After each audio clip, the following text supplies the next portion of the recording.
I never thought a phone call could change my life so much, but that's exactly what happened. One crisp autumn afternoon in Chicago, I noticed my phone ringing with an unknown number. I almost ignored it, but something made me pick it up. When I answered, I recognized the voice immediately, even though it had been years. "Samantha, it's Isabella," she said, sounding both formal and something else I couldn't quite figure out. "Isabella," I replied, trying to keep calm. "What's going on?" Isabella, my sister who I hadn't spoken to in years, was calling to tell me our grandmother had died. The news itself was shocking, but the way she said it made me feel like there was more to it. "I just wanted to let you know," she said with a hint of mockery. "I'm sure you're busy with your modest life." I could almost hear her smirking through the phone. Her words hurt, but I tried not to show it. "Thank you for telling me. I'll make plans to come." Her words not only hurt, but also brought back many memories. Growing up, Isabella was always the favorite. She had our father's approval and seemed to get everything easily. I, on the other hand, was often overlooked, no matter how hard I tried. Isabella and I hadn't spoken much in years. After she had stolen my fiancé, David, from me, I cut ties with her and the rest of my family. It wasn't just about the betrayal, it was about the unfair treatment I had always felt. David had been my fiancé, the love of my life, and we had plans together until Isabella, with her charm, got involved. David left me for her, and I was heartbroken. It wasn't just about losing him, it was a betrayal that left deep scars. Our family was always divided. Our father favored Isabella because she was like him. My mother, though caring, was often stuck in the middle. She tried to support me, but it was clear Isabella was the favorite. After the breakup, I chose a different path. I left my job as a school administrator to focus on raising my daughter, Lily. My husband, John, was a supportive tech executive who loved me for who I was. We had a cozy home in the suburbs and a life full of love. Lily, our 6-year-old daughter, loved drawing and even had a popular YouTube channel where she shared her artwork. Despite the happiness in my personal life, Isabella's call brought back a flood of old emotions. The idea of going back to the family home for the funeral made me nervous. I hadn't been there in years, and the memories were mixed. Our grandmother had always been kind and supportive. Her death marked the end of an era, and Isabella's call felt like I was being pulled back into a world I had tried to leave behind. I spent the next few days getting ready for the trip. The thought of seeing Isabella again filled me with a mix of dread and anticipation. It wasn't just about the funeral, it was about facing the family issues that had shaped so much of my life. I couldn't shake the feeling that Isabella's call had more to it than just the news of our grandmother's death. On the day of the funeral, I stood in front of the old family home. It looked exactly the same, yet different. It was like the walls held the echoes of our childhood, the laughter, the fights, the dreams, and the disappointments. Inside, the atmosphere was heavy with grief and memories. I saw familiar faces, some sad and others with hidden motives. As I moved through the crowd, I saw Isabella, her eyes scanning the room with practiced indifference. She was surrounded by people who seemed to hang on her every word, her charm still strong. I watched her with unease. Despite the years and distance, it felt like we were still in the same old struggle. Isabella's presence was a stark reminder of the family dynamics that had always been part of my life. During the ceremony, as the eulogies were being delivered, Isabella managed to corner me. "Samantha," she said with a smile that didn't reach her eyes, "it's been a while." I forced a smile and replied, "Yes, it has. How have you been?" "Oh, she replied, her voice dripping with fake sweetness. "Life has been interesting." I could sense the undertone in her words, the same old rivalry that had never really gone away. Looking at her, I realized this reunion wasn't just about mourning our grandmother, it was about facing the past, the betrayals, and the choices that shaped our lives. Little did I know this encounter would lead to revelations that would challenge everything I thought I knew about my sister and our family. The days leading up to the funeral were tense and filled with unresolved emotions. I tried to focus on my family, John, Lily, and our daily routines, but I couldn't ignore the upcoming reunion with Isabella and the family I had distanced myself from. The familiar, painful echoes of the past were all too real. On the day of the funeral, the air was thick with grief and unresolved emotions. The family home was filled with relatives and friends, all paying their respects. The house, with its worn charm, seemed to watch over us like an old friend holding secrets. The walls felt heavy with the weight of past arguments, laughter, and hidden truths. As I entered the living room, I felt Isabella's eyes on me, her presence as imposing as ever. Her polished exterior masked the deep-seated rivalry that had always existed between us. She soon approached me again, her smile more genuine but still carrying an edge. "I've been meaning to catch up," Isabella said, her voice curious. "It's been a while since we've had a chance to talk." I forced a smile, trying to keep my emotions in check. "Yes, it has. How have things been for you?" "Oh, Isabella replied with a wave of her hand. "Busy, but good. I'm sure you've heard from the family about how things have been for me. I nodded, though I wasn't sure what she meant. The last I heard, Isabella was living a luxurious life in Los Angeles. The stories I heard painted a picture of success and perfection, but I knew better than to believe them completely. During the wake, Isabella flaunted her perceived success. She talked about her life in Los Angeles, her upscale lifestyle, and her supposed achievements. It was as though she was trying to outshine everyone to prove her life was better than mine. I watched her with a mix of curiosity and irritation. I knew beneath her confident facade was a tangled web of lies and manipulations. It was hard to ignore her mentions of David Parker, my former fiancé and now her ex-husband. Her casual references to him, her attempts to show she was unaffected by their failed marriage, felt like salt in an old wound. David had once been the center of my world. We had planned a future together until Isabella, with her charm, had stolen him away. The betrayal left me heartbroken and disillusioned. Seeing Isabella flaunt her life so casually was a painful reminder of the hurt I had tried to move past. I decided to confront Isabella about the past, hoping to find some closure. As the crowd began to thin out, I pulled her aside into a quiet corner of the house. "Isabella, can we talk?" I asked, trying to keep calm. She looked at me, narrowing her eyes a bit. "Of course. What's on your mind?" "I need to know why," I said, trying not to let my voice shake. "Why did you take David from me? What made you think you could do that?" Isabella's expression changed from fake cheerfulness to something colder and more calculating. "Samantha, it's not about taking anything. David and I had our own connection, you just didn't see it. You manipulated him," I said, my voice rising with emotion. "You knew how much I loved him." She shrugged like it didn't matter. "David made his own choices. You have to move on, Samantha. Life doesn't wait for anyone." Her dismissive attitude made me furious. "You never understood it, did you? It wasn't just about David. It was about how you always got everything while I struggled." Isabella's face hardened. "Don't blame me for your problems. We all have our battles. Maybe if you had been more assertive, things would have been different." Her words hurt, reopening old wounds. I wanted to lash out but took a deep breath to stay composed. "This isn't just about David. It's about our family and how things have always been against me." Before Isabella could respond, some distant relatives arrived and I had to step away, leaving the confrontation unresolved. The rest of the evening was a blur of faces and condolences, but my mind was stuck on the past and the issues with Isabella. The next day, as the funeral ended, I felt both relieved and worried. The family problems were still there, and I knew there was more to uncover. Isabella's perfect life was starting to crack, and I was determined to find out the truth. I left the funeral with a heavy heart but a new sense of purpose. There was more to the story, and I was ready to face it. The confrontation had set the stage for deeper revelations, and I was ready to uncover the lies and deceptions that had shaped our lives. In the days after the funeral, everything felt strangely calm. I kept replaying my confrontation with Isabella, trying to make sense of it. The family issues were still unresolved. My mother's apology was nice, but it didn't fix the years of problems. John and Lily were my support during this tough time. They sensed my distress but chose to offer comfort rather than prying into my troubles. Lily, with her innocent curiosity, continued to pour her heart into her YouTube channel, sharing her drawings with the world. Her joy was a bright spot amidst the darkness. Soon the next part of this story began. Isabella, always dramatic, took to social media to mock me. Her posts were sarcastic, showing herself as successful while implying my life was dull. It was frustrating to see her trying to belittle my happiness so publicly.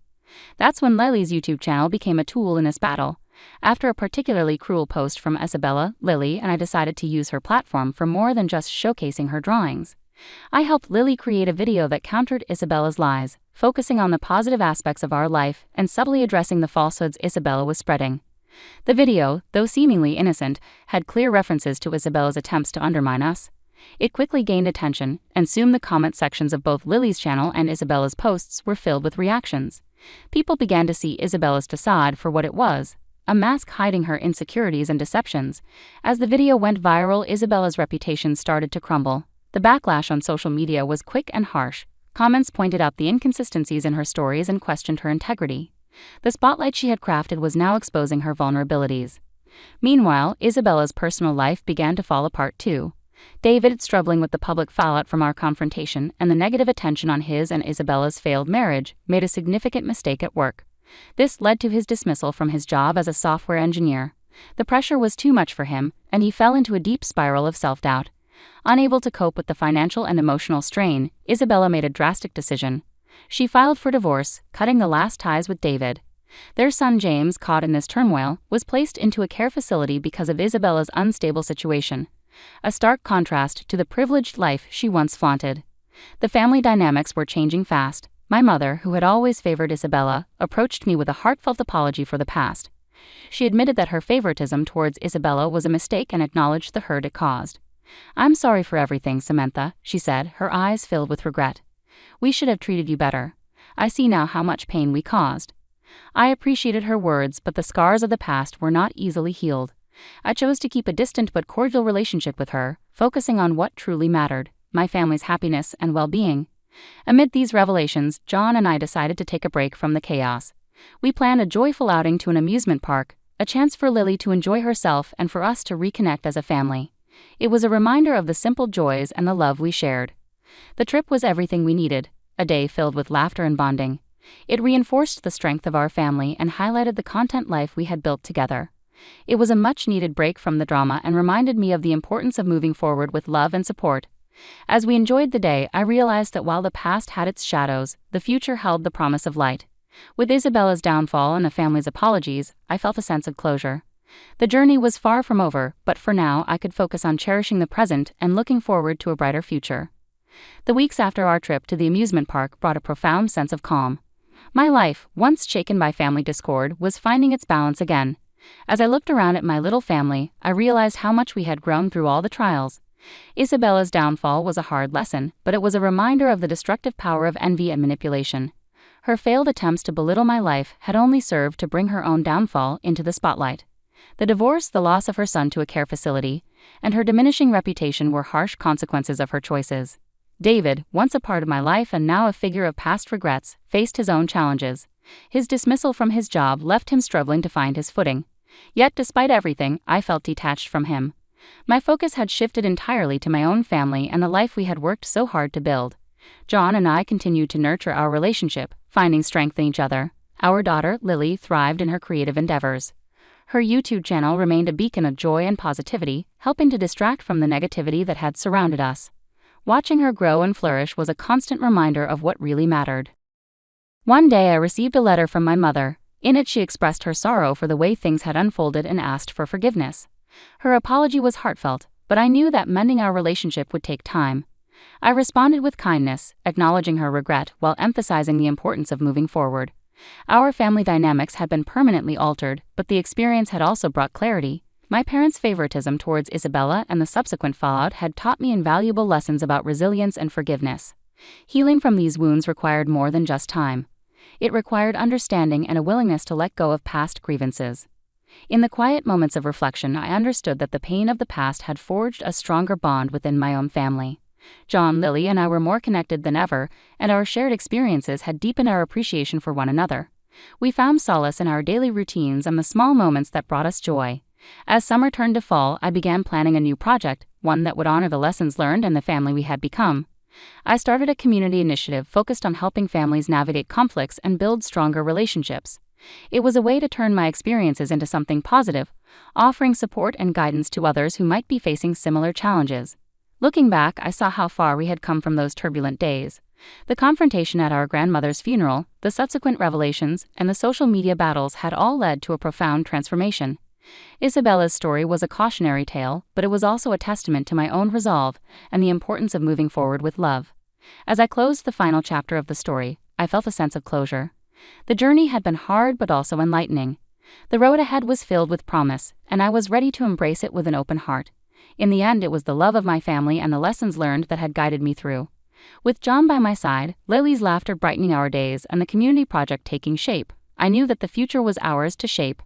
As I looked forward, I carried with me the certainty that no matter what challenges lay ahead, our family's strength and unity would guide us through. The letter arrived on a Tuesday, typed in crisp Times New Roman, each word a precise little dagger aimed at my heart. I read it 3 times before the meaning fully sank in, my fingers trembling against the expensive cotton paper. Story time approaches. But first, where are you tuning in from today? Let us know in the comments. If you're new and love stories, that subscribe button is waiting. Shall we begin? My name is Ruth, and until 10 minutes ago, I thought I was living a modern fairy tale. Small-town librarian meets successful city banker, falls in love, gets engaged. But fairy tales don't usually include future mothers-in-law plotting to destroy their son's engagement. She's nothing but a social climber, the anonymous letter quoted Margaret Harrison saying. I'll make sure Tom sees sense before he ruins his life with that small-town nobody. I set the letter down on my kitchen counter, right next to the wedding magazine I'd been browsing earlier. The contrast was almost funny, all those perfect white dresses and smiling brides next to words dripping with such calculated venom. My phone buzzed. Tom's face lit up the screen, his smile warm and familiar. I let it ring. What was I supposed to say? Hey, honey, your mother's plotting to destroy our relationship? Ruth. My mother's voice carried through the open window from the backyard. The roses need trimming. Want to help? Not now, Mom. My voice cracked slightly. I heard her footsteps approaching the back door. She appeared in the doorway, pruning shears in hand, dirt smudged on her gardening apron. One look at my face and she set the shears down. What's wrong? I handed her the letter. Her eyes narrowed as she read. Her mouth settling into a thin line I recognized from my childhood, the expression she wore when dealing with particularly difficult parents at school. Well, she said finally, I can't say I'm entirely surprised. What do you mean? Margaret Harrison has been giving you the snake eye since day one. Remember that charity auction? The way she introduced you as Tom's friend even though you'd been engaged for 3 months? The memory stung. I'd written it off as forgetfulness, but now. What am I going to do?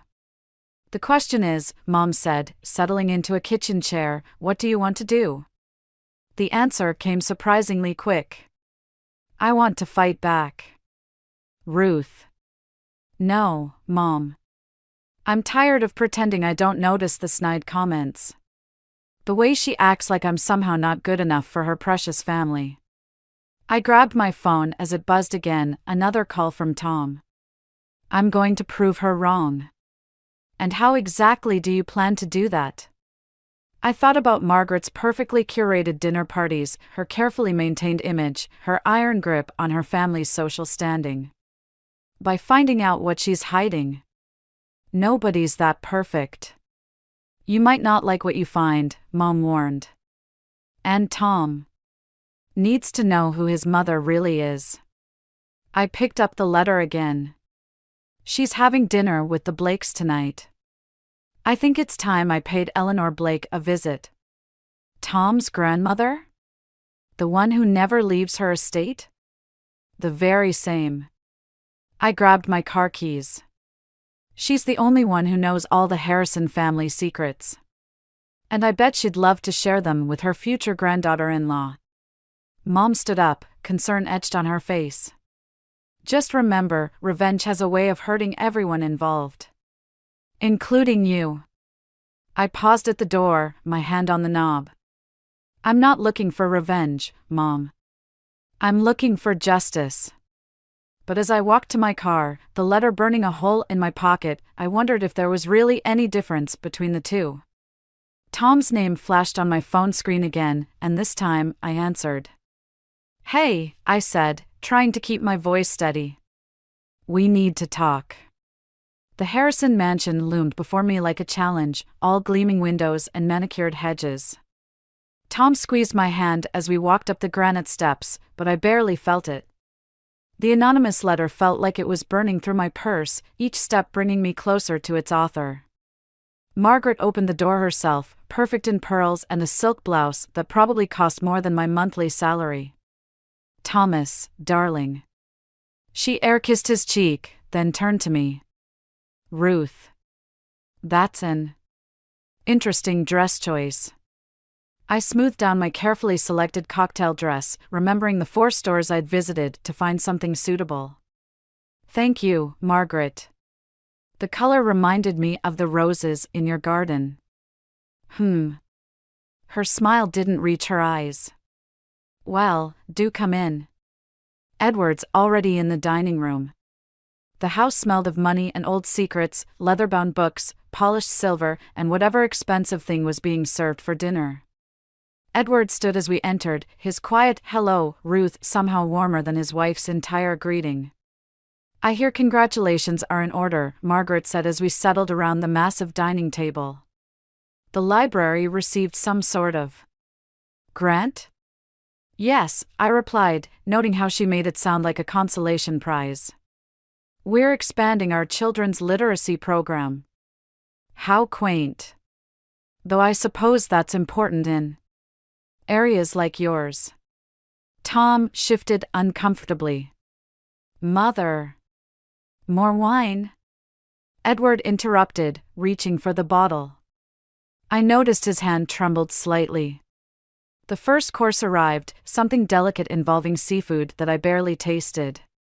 Margaret dominated the conversation, dropping names of people I'd never meet and places I'd never visit.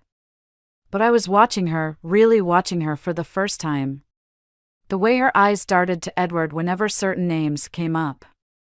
The slight tightening of her fingers around her wine glass when Tom mentioned our wedding plans. "Actually," Margaret said, setting down her fork, "I've been meaning to discuss the wedding. The Blakes' country house would be perfect for the reception. Eleanor's quite fond of you, Thomas, and we've already booked the venue," I cut in. "The old botanical gardens near my parents' house." Margaret's smile turned brittle. "Oh, but surely you'd prefer somewhere more appropriate?" "The Blakes' property has hosted 3 governors' weddings. The gardens are perfect," Tom said firmly. "Ruth and I both love it there." "Love isn't everything, darling." Margaret's voice carried an edge I'd never heard before. "Sometimes we must consider what's best for the family's future." I excused myself to use the bathroom, needing a moment away from her perfectly aimed barbs. In the hallway, I heard voices from behind a partially closed door, Margaret's study. "No, it has to be handled carefully." Margaret's voice, sharp and clear. "The girl's smarter than she looks." "Yes, I know what's at stake. The merger depends on someone's coming. I'll call you back." I hurried past just as she emerged, our eyes meeting in a moment of perfect understanding. She knew I'd heard, and I knew she knew. "Lost?" Her smile was pure ice. "Just heading back to dinner." I matched her tone. "Wouldn't want to miss any of your helpful suggestions." The rest of dinner passed in a blur of subtle jabs and loaded silences. Tom grew increasingly tense, while Edward seemed to shrink into himself. When we finally left, Margaret's goodbye was almost triumphant. In the car, Tom turned to me. "I'm sorry about Mother. She's just protective." "Protective?" I laughed, but there was no humor in it. "Tom, she's actively trying to stop our wedding. There's something bigger going on here, something about a merger?" "What merger?" "Ruth, you're not making sense." But I was making perfect sense. For the first time, everything was becoming clear. Margaret's opposition wasn't just about my social status, there was something else, something worth destroying her son's happiness over. I pulled out my phone and typed Eleanor Blake into the search bar. If Margaret wanted to play games, fine. But she'd forgotten something important: librarians know how to research. And I was just getting started. Eleanor Blake's estate made the Harrison mansion look modest. I sat across from her in a sunroom larger than my entire apartment, watching as she stirred honey into her tea with a silver spoon that probably cost more than my car. "Margaret always was ambitious," Eleanor said, her voice carrying decades of carefully cultivated refinement. "But you didn't drive all the way out here to discuss my daughter-in-law's personality, did you?" "No." I placed the newspaper clipping on the table between us. "I came to ask about this." Eleanor's hands trembled slightly as she picked up the yellowed paper. The headline read, "Blake Industries Merger Scandal, Former Secretary Claims Fraud." "Where did you find this?" Library archives. The secretary who made the allegations was Margaret Harrison. Before she married Edward. Eleanor set down her teacup with a sharp clink. That was 35 years ago. The article mentions evidence that could have destroyed Blake Industries. Evidence that mysteriously disappeared right after Margaret married Edward. You've done your homework. Eleanor's smile held a hint of approval. But what does ancient history have to do with your current situation? Yesterday, I overheard Margaret talking about another merger. One that apparently depends on stopping my wedding to Tham. Eleanor's expression shifted, something dark passing behind her eyes. The Whitmore deal. What? Thomas hasn't told you? The Whitmores are trying to acquire Harrison Financial. They have a daughter about Thomas's age. Very suitable match, in Margaret's opinion. My stomach churned. Tom wouldn't. No, he wouldn't. That's why Margaret's getting desperate. Eleanor reached for an ornate bell on the side table. Jenkins, bring me the blue folder from my study. While we waited, Eleanor studied me with unnerving intensity. You remind me of Margaret, you know. Before she learned to value position over principle. The butler returned with a leather folder. Eleanor removed several documents, spreading them across the table. The evidence Margaret claimed to have? It never disappeared. I've kept it all these years, insurance against exactly this sort of situation. My hands shook as I read. Bank statements, letters, forged documents, everything that proved the original Blake-Harrison merger was built on fraud.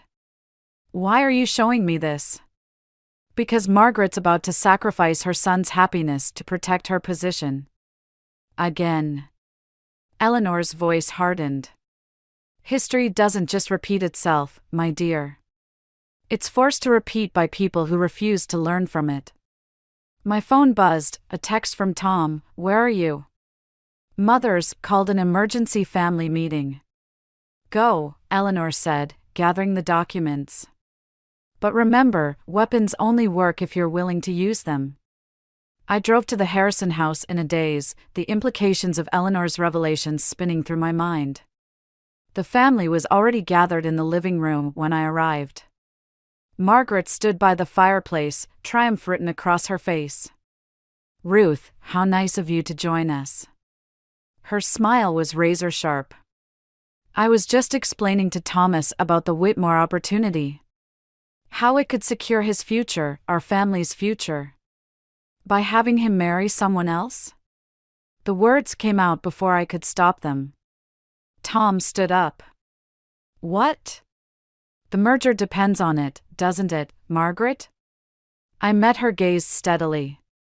Just like the Blake merger 35 years ago? The color drained from Margaret's face. Edward looked up sharply. I don't know what you're talking about, Margaret said, but her voice wavered. I think you do. And so does Eleanor. The room went silent. Tom looked between us, confusion giving way to understanding. Mother, what is she talking about? Margaret's composure cracked. Everything I did for this family. No, I said quietly. You did it for yourself. And now you're trying to do it again. I reached for my phone, pulling up the photos I'd taken of Eleanor's documents. Should I share these with everyone? Or should we discuss how this ends differently this time? Margaret's hands gripped the mantelpiece, her knuckles white. The choice hung in the air between us, her past or her son's future. And in her eyes, I saw she knew exactly which one I'd choose. The documents from Eleanor's folder lay scattered across my kitchen table like landmines. Tom stood by the window, his silence heavier than any argument we could have had. Outside, rain pelted against the glass, matching my thundering pulse. You went behind my back. His voice was quiet, controlled. To my grandmother. Your mother went behind both our backs. I touched one of the papers, proof of Margaret's past deceptions. She's trying to marry you off to someone else. That's not the point, Ruth. He turned, and I barely recognized the expression on his face. You're turning into her. The accusation hit like a physical blow. I'm nothing like Margaret. Really? Secret meetings, digging up dirt, using people's past against them? He picked up one of Eleanor's documents. What exactly was your plan here? To protect us. By destroying my family? My carefully constructed justifications crumbled.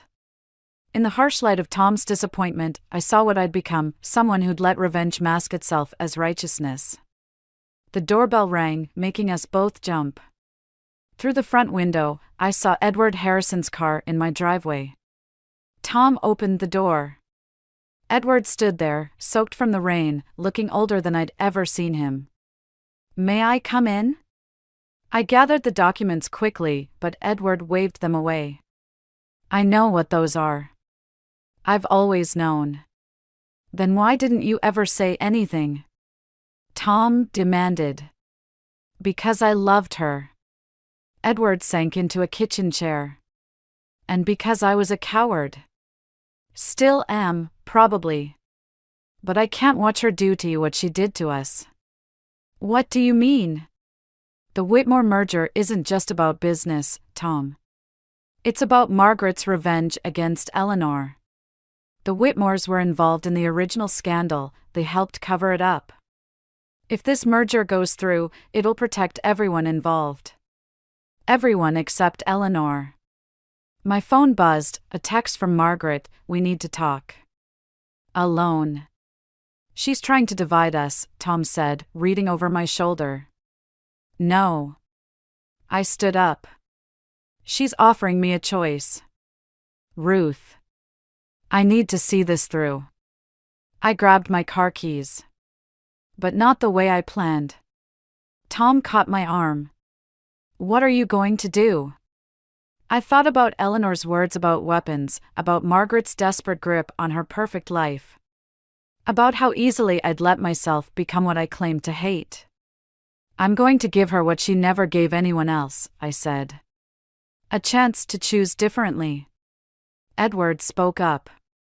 Margaret doesn't believe in second chances. Maybe not. But I still do.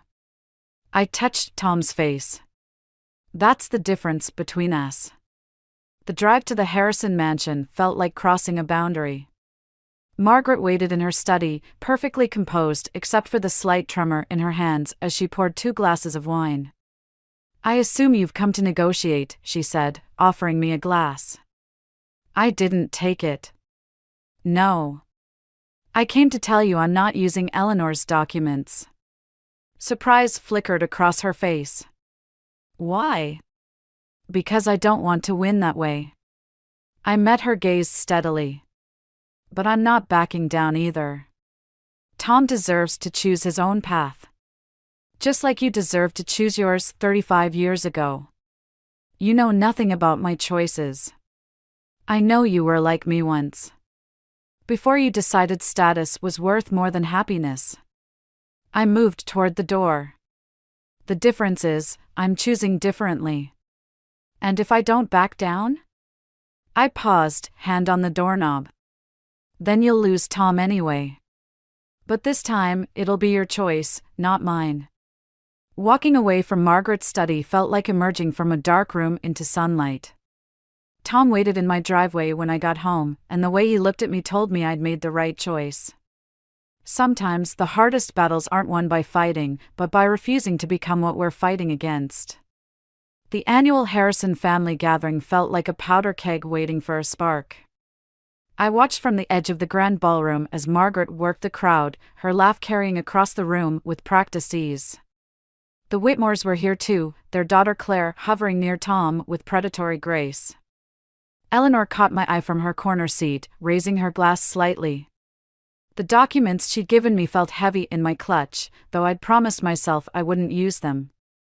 Quite the turnout, Edward appeared beside me, his bow tie slightly askew. Margaret's outdone herself. Is that what we're calling it? He flinched at my tone. Ruth, about the merger. Don't. I watched as Claire touched Tom's arm, laughing at something he'd said. You had 35 years to speak up. And you have 30 seconds before Margaret makes her announcement. My head snapped toward him. What announcement? But Margaret was already clinking her glass, drawing everyone's attention. Tom's eyes found mine across the room, a warning in them I couldn't quite read. Family, friends, Margaret's voice carried effortlessly. We're gathered not just for our annual celebration, but for a special announcement. Harrison Financial and Whitmore Industries are joining forces. Polite applause. I felt the trap closing. And to cement this union, Margaret continued, we're thrilled to announce the engagement of Thomas Harrison to Claire Whitmore. The room erupted in congratulations. Tom stood frozen, his face pale. Claire beamed, already moving to take his arm. He hasn't agreed, I said to Edward.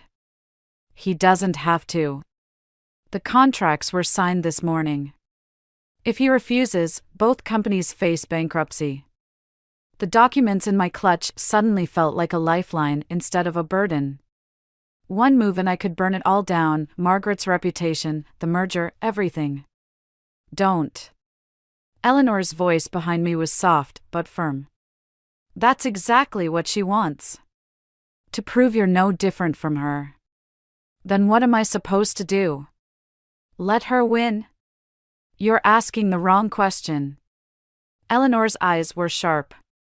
Ask yourself why she's so desperate to stop you.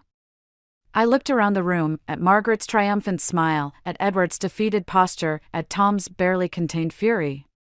Then I saw it. The slight tremor in Margaret's hand as she raised her glass. The way her eyes kept darting to the Whitmores. The desperate edge to her perfect performance. She wasn't trying to stop my wedding. She was trying to save herself. I moved through the crowd toward Tom, aware of every eye tracking my progress. Claire stepped closer to him, practically marking her territory. Thomas, Margaret called out, perhaps you'd like to say a few words about your engagement? The room went quiet. Tom looked at me, then at his mother, then at the expectant faces surrounding us. I saw the weight of family legacy crushing him, just as it had crushed Edward all those years ago. I reached into my clutch, fingers brushing Eleanor's documents. One move would expose everything, the fraud, the lies, the decades of manipulation. Justice, revenge, whatever you wanted to call it, was right there. Instead, I pulled out my engagement ring. Actually, I said, my voice carrying in the silence, I have something to say. Margaret's smile froze. Eleanor leaned forward in her chair. Tom watched me with a mixture of fear and hope. I held up the ring, letting it catch the light. This ring belonged to my grandmother. She was a housekeeper for a family like yours. They treated her like she was nothing. But she taught me something important, our worth isn't in who we marry or what we own. It's in the choices we make. I turned to Margaret. You made your choice 35 years ago. Now it's Tom's turn. The silence that followed was absolute. In that moment, watching Margaret's carefully constructed world balance on a knife's edge, I realized something important. Sometimes the greatest revenge isn't in destroying your enemy's world. It's in refusing to play their game at all. The silence after my speech lasted exactly 3 seconds before Margaret's laugh cut through it like a knife. How touching. But perhaps we should discuss what's really at stake here. She pulled out her own envelope, and my stomach dropped.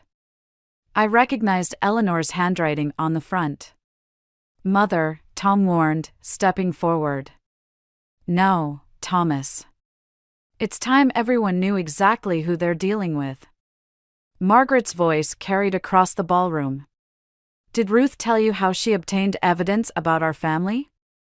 How she conspired with Eleanor to blackmail us? The crowd murmured.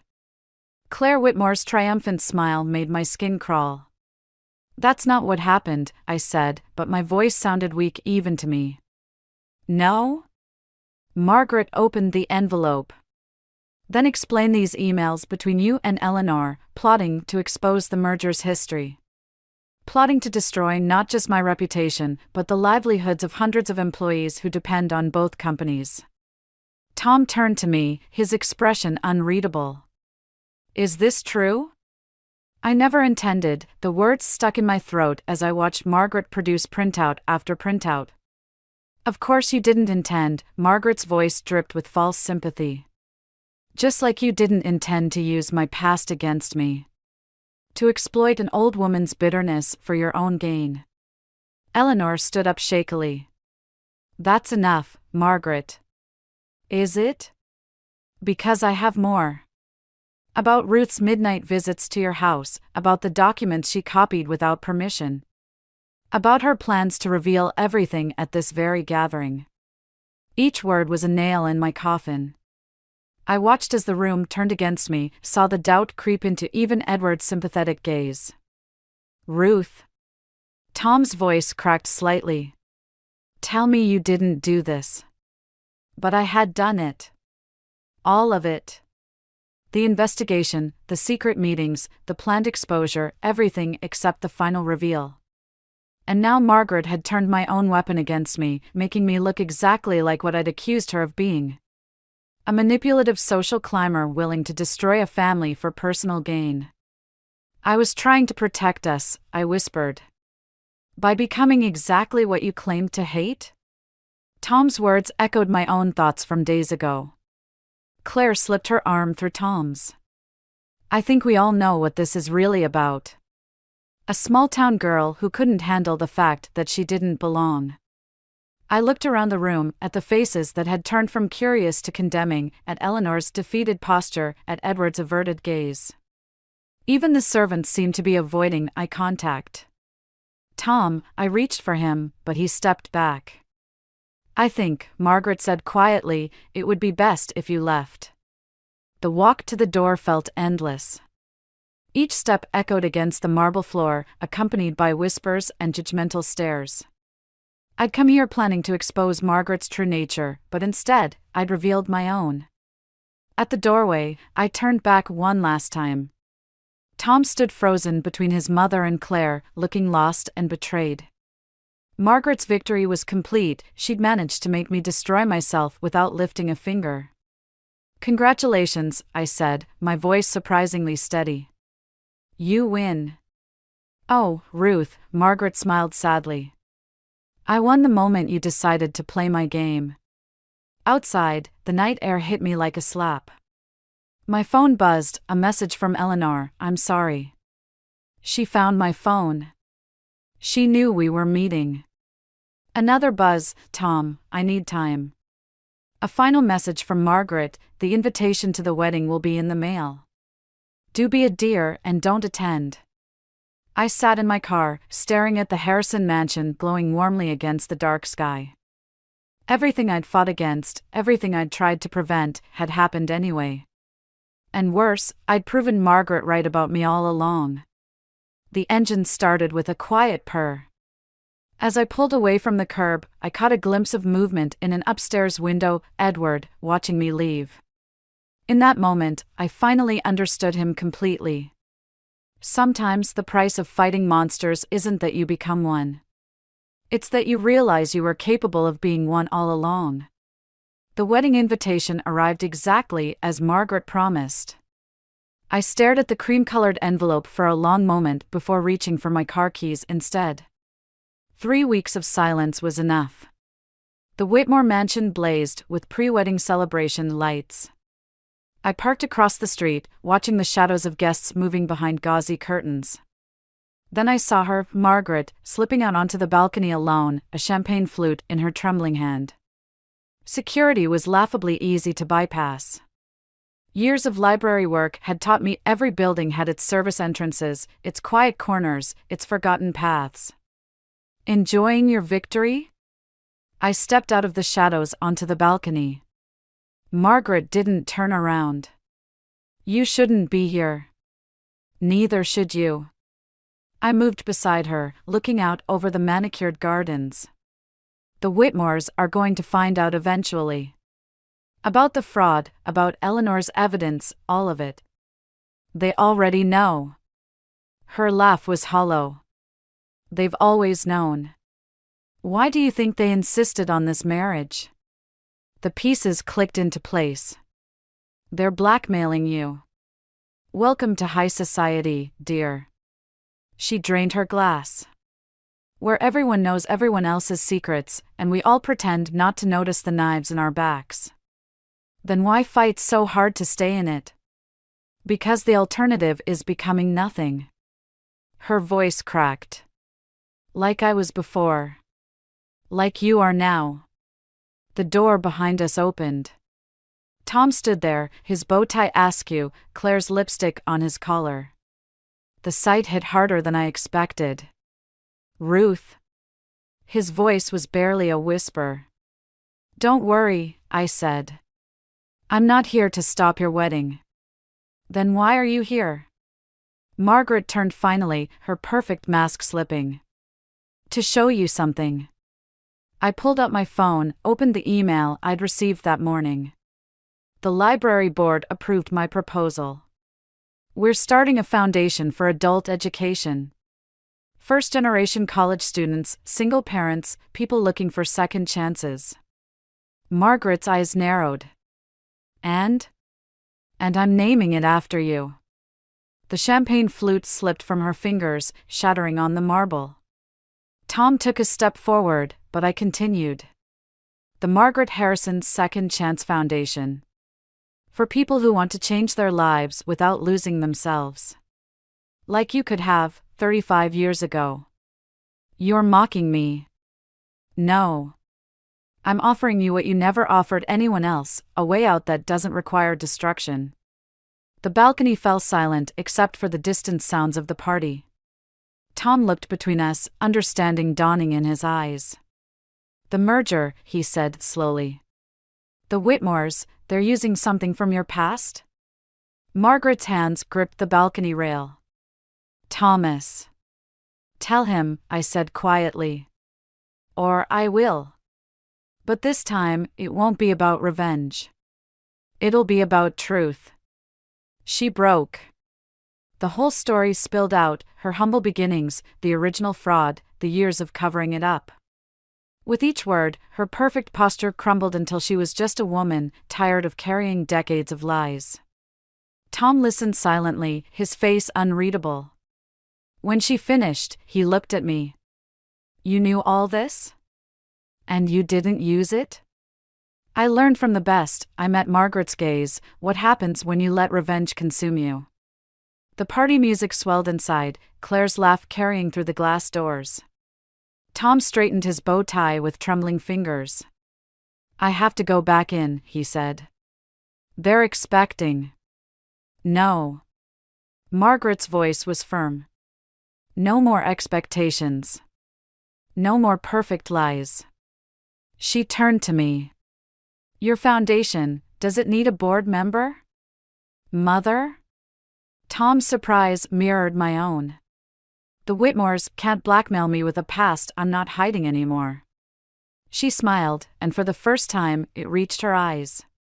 Besides, I have some experience with second chances now. I left them there, mother and son, their shadows merging in the balcony light. As I drove away, my phone buzzed with a text from Tom, wait for me? Sometimes the greatest victories come not from winning the game, but from changing its rules entirely. The Margaret Harrison Second Chance Foundation opened on a crisp autumn morning. I watched from the podium as Margaret cut the ribbon, her hands steady, her smile genuine.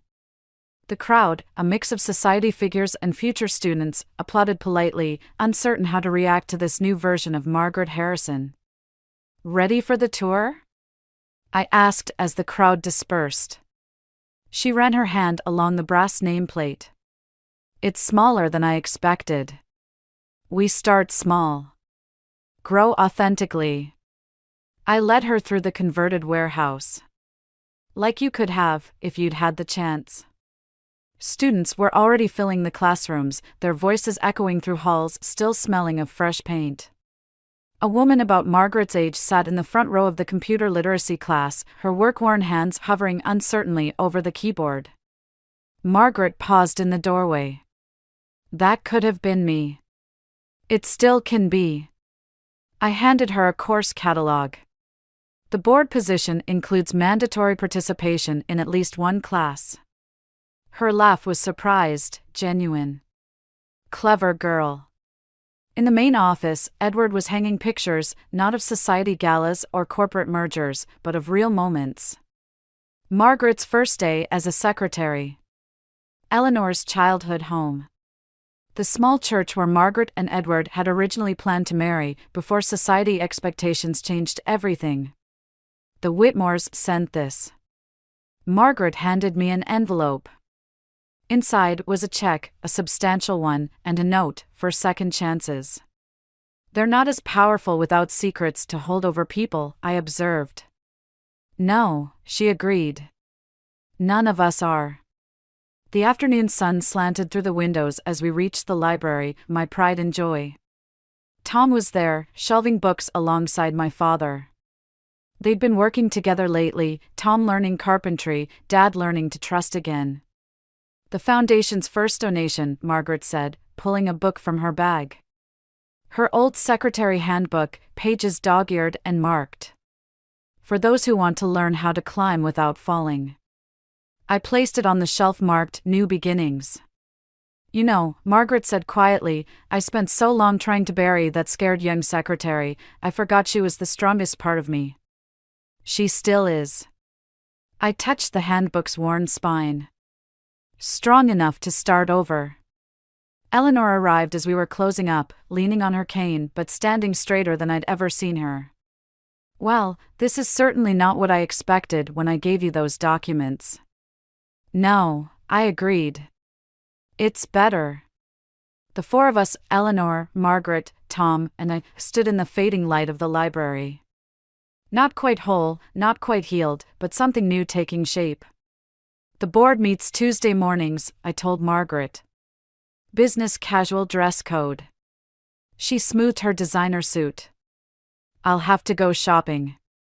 I know a great thrift store, Eleanor offered, and for once, there was no barb in the suggestion. Tom slipped his hand into mine as they left, Margaret and Eleanor walking together, their shadows long in the setting sun. Think it'll work? He asked. I watched Margaret stop to help a student struggling with the door, saw the natural grace in the gesture. I think we all deserve the chance to try. We locked up together, the keys heavy in my hand. Through the window, I could see the Foundation's motto etched in gold, every ending is a beginning in disguise. The anonymous letter that started everything still sat in my desk drawer. I took it out now, reading those angry words that had nearly driven me to destroy rather than create. Then I dropped it in the recycling bin. Some might call this a happy ending. But standing there in our imperfect creation, watching Margaret Harrison learn to be real instead of perfect, I realized it wasn't an ending at all. It was just the first step on a longer road, one where justice looked like growth instead of vengeance. Where victory meant changing hearts instead of breaking them, and where the hardest person to offer a second chance to is often yourself. The letter arrived on a Tuesday, tucked between bills and junk mail like it wasn't about to blow my entire life apart. My mother's familiar handwriting jumped out at me immediately, which was impossible, since she'd been dead for 3 months. My name is Harper, and until that moment, I thought I had my life figured out. Good job, decent marriage, and enough stability to keep the existential dread at bay most days. But there I stood in my kitchen, holding an envelope that shouldn't exist, while my husband Noah's voice drifted in from the living room as he took another important call about potential job prospects. This has to be old mail, I muttered, turning the envelope over. The postmark was from last week. My hands started shaking as I slid my finger under the flap. The sound of Noah's footsteps made me shove the letter into my jacket pocket. He appeared in the doorway, running a hand through his dark hair, a nervous tell I'd picked up on years ago. Hey, babe. Any word from that consulting firm? I asked, trying to keep my voice steady. They're still reviewing candidates. He wouldn't meet my eyes. Listen, I need to borrow some money from your personal account. Mom and Dad are having trouble with their mortgage again. The letter seemed to burn against my ribs through the pocket. Noah, we talked about this. We're already stretched thin covering both our expenses since you lost your job. It's just temporary, he insisted, that familiar defensive edge creeping into his voice. They helped us out when we first got married, remember? I bit back what I really wanted to say. 3 months of temporary support was already straining our savings, but pointing that out would just lead to another argument about family loyalty and obligation, usually ending with me feeling like the villain for suggesting his parents figure out their own finances. I'll think about it, I said instead, which was our code for not really, but I don't want to fight right now. As soon as Noah left for another networking meeting at his favorite bar, I pulled out the letter with trembling fingers and began to read. My dearest Harper, if you're reading this, I'm gone and the timing is critical. I've arranged for this letter to be delivered 3 months after my death because I needed to be certain about something first. Check the loose floorboard in my old studio, the one by the window where you used to sit and watch me paint. What you'll find there will explain everything. But sweetheart, be careful who you trust with this information. Sometimes the people closest to us have the most to gain from our silence. All my love, Mom. I sank into a kitchen chair, my mind racing. Mom's house, my childhood home, was sitting empty while I figured out what to do with it. Or at least it was supposed to be empty. But last week, I'd driven by and noticed lights on inside. I'd assumed it was just my imagination or maybe a timer I'd forgotten about. My phone buzzed with a text from Noah. Having dinner with Mom and Dad. Don't wait up. I grabbed my keys before I could talk myself out of it. The drive to Mom's house took 20 minutes, each one filled with questions. What did she hide? Why wait 3 months? And why did her warning about trust make my stomach twist with dread? As I pulled up to the curb, my headlights swept across the front of the house and caught movement behind the living room curtains. Someone was definitely inside. I killed the engine and sat there, heart pounding, as a familiar car pulled into the driveway. Noah's car. The same one he was supposed to be taking to his parents' house across town. The porch light clicked on, and through the window, I saw my mother-in-law Evelyn's face, clear as day, inside my mother's house. I didn't confront them that night.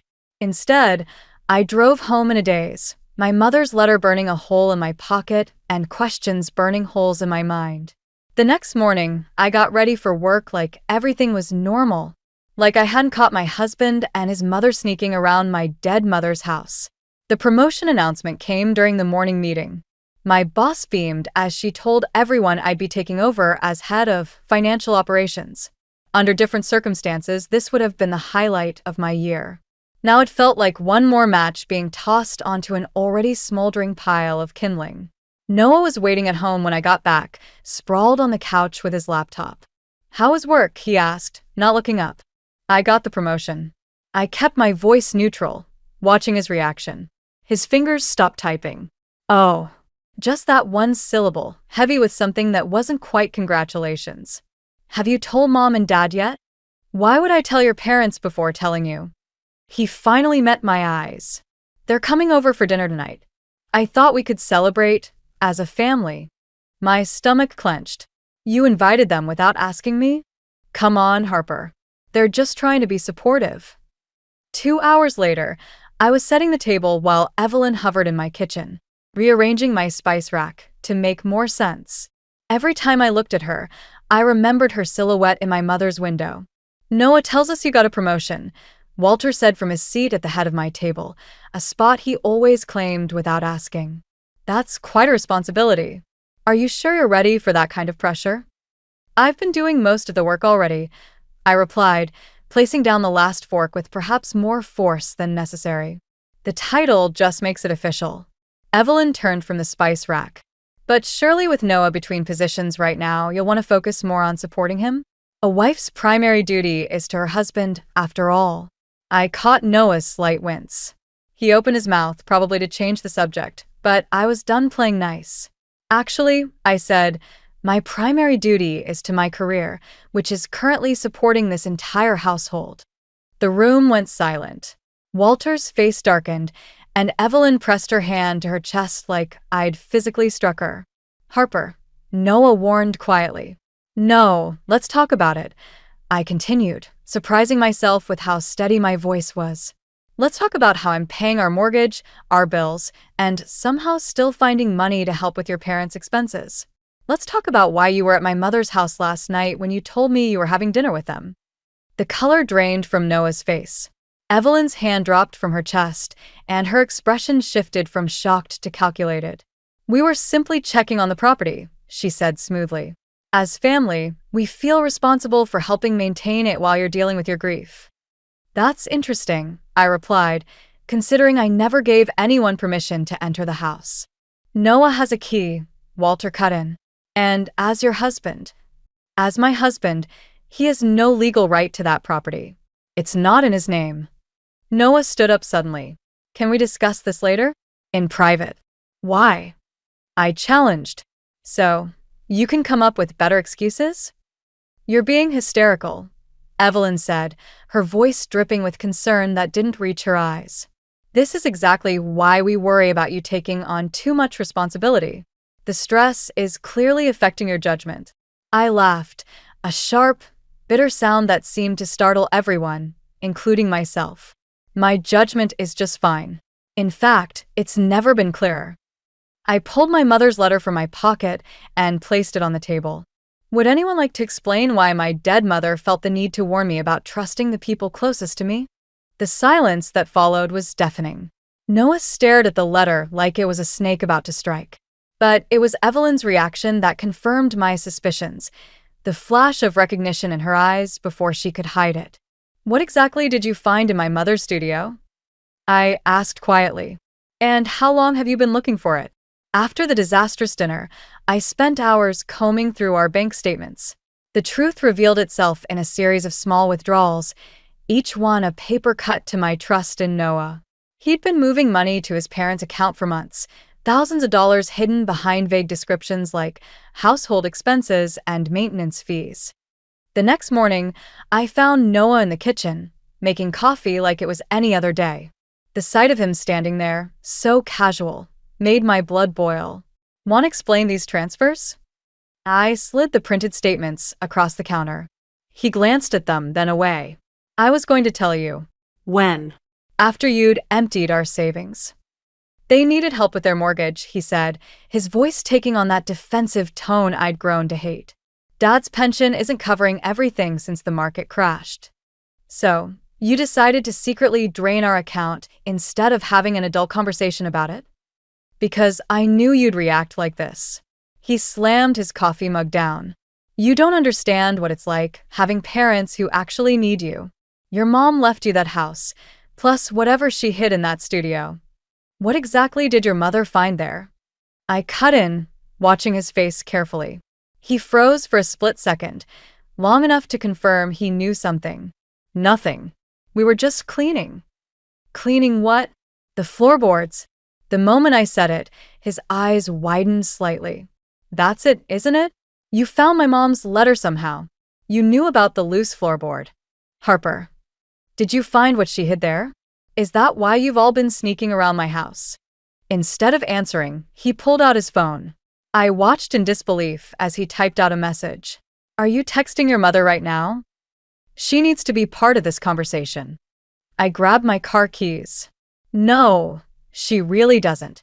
Where are you going?" "To my mother's house. And if I find your parents there again, they have nowhere else to go."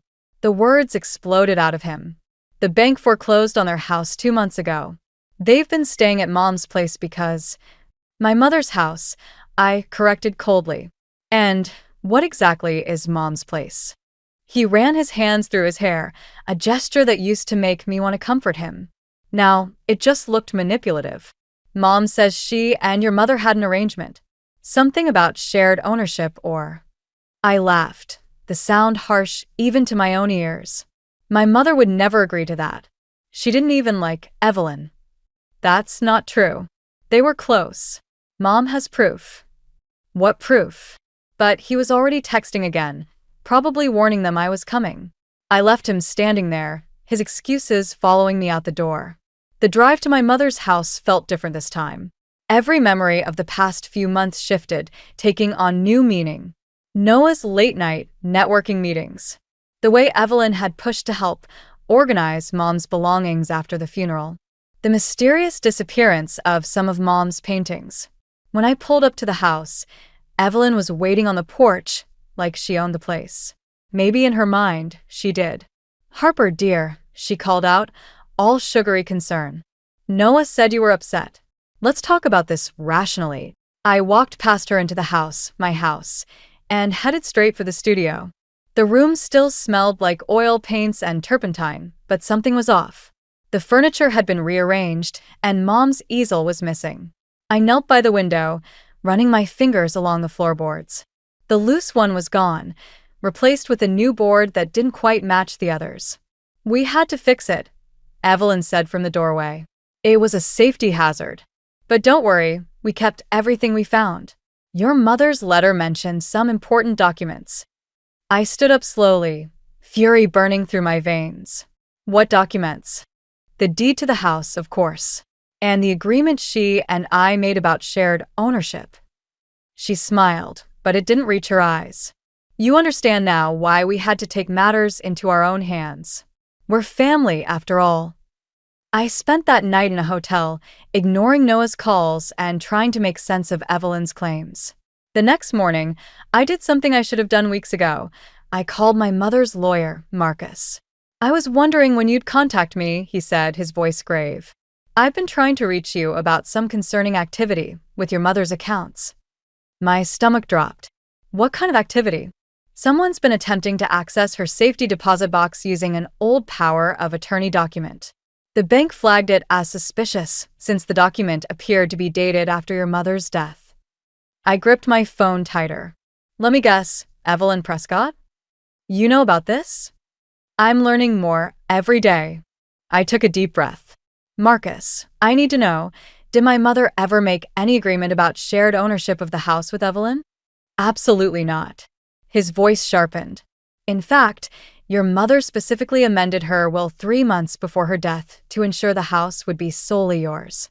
She was quite insistent about keeping the Prescotts away from her property." I closed my eyes, remembering Mom's letter. Sometimes the people closest to us have the most to gain from our silence. "Harper," Marcus continued, "there's something else. Your mother left specific instructions about the contents of her studio. She said you'd know where to look. The floorboard's been replaced. Whatever was there is gone." "Then we have a serious problem. Those documents weren't just about the house." Before he could explain further, my phone buzzed with a text from Noah. "Coming to the hotel. We need to talk. Found something you should see." "I have to go," I told Marcus. "But I need copies of everything. The will, the amendments, all of it. I'll send them right over. And Harper, be careful. Your mother was worried about." "About what?" "About how far certain people would go to protect their interests." 20 minutes later, Noah knocked on my hotel room door.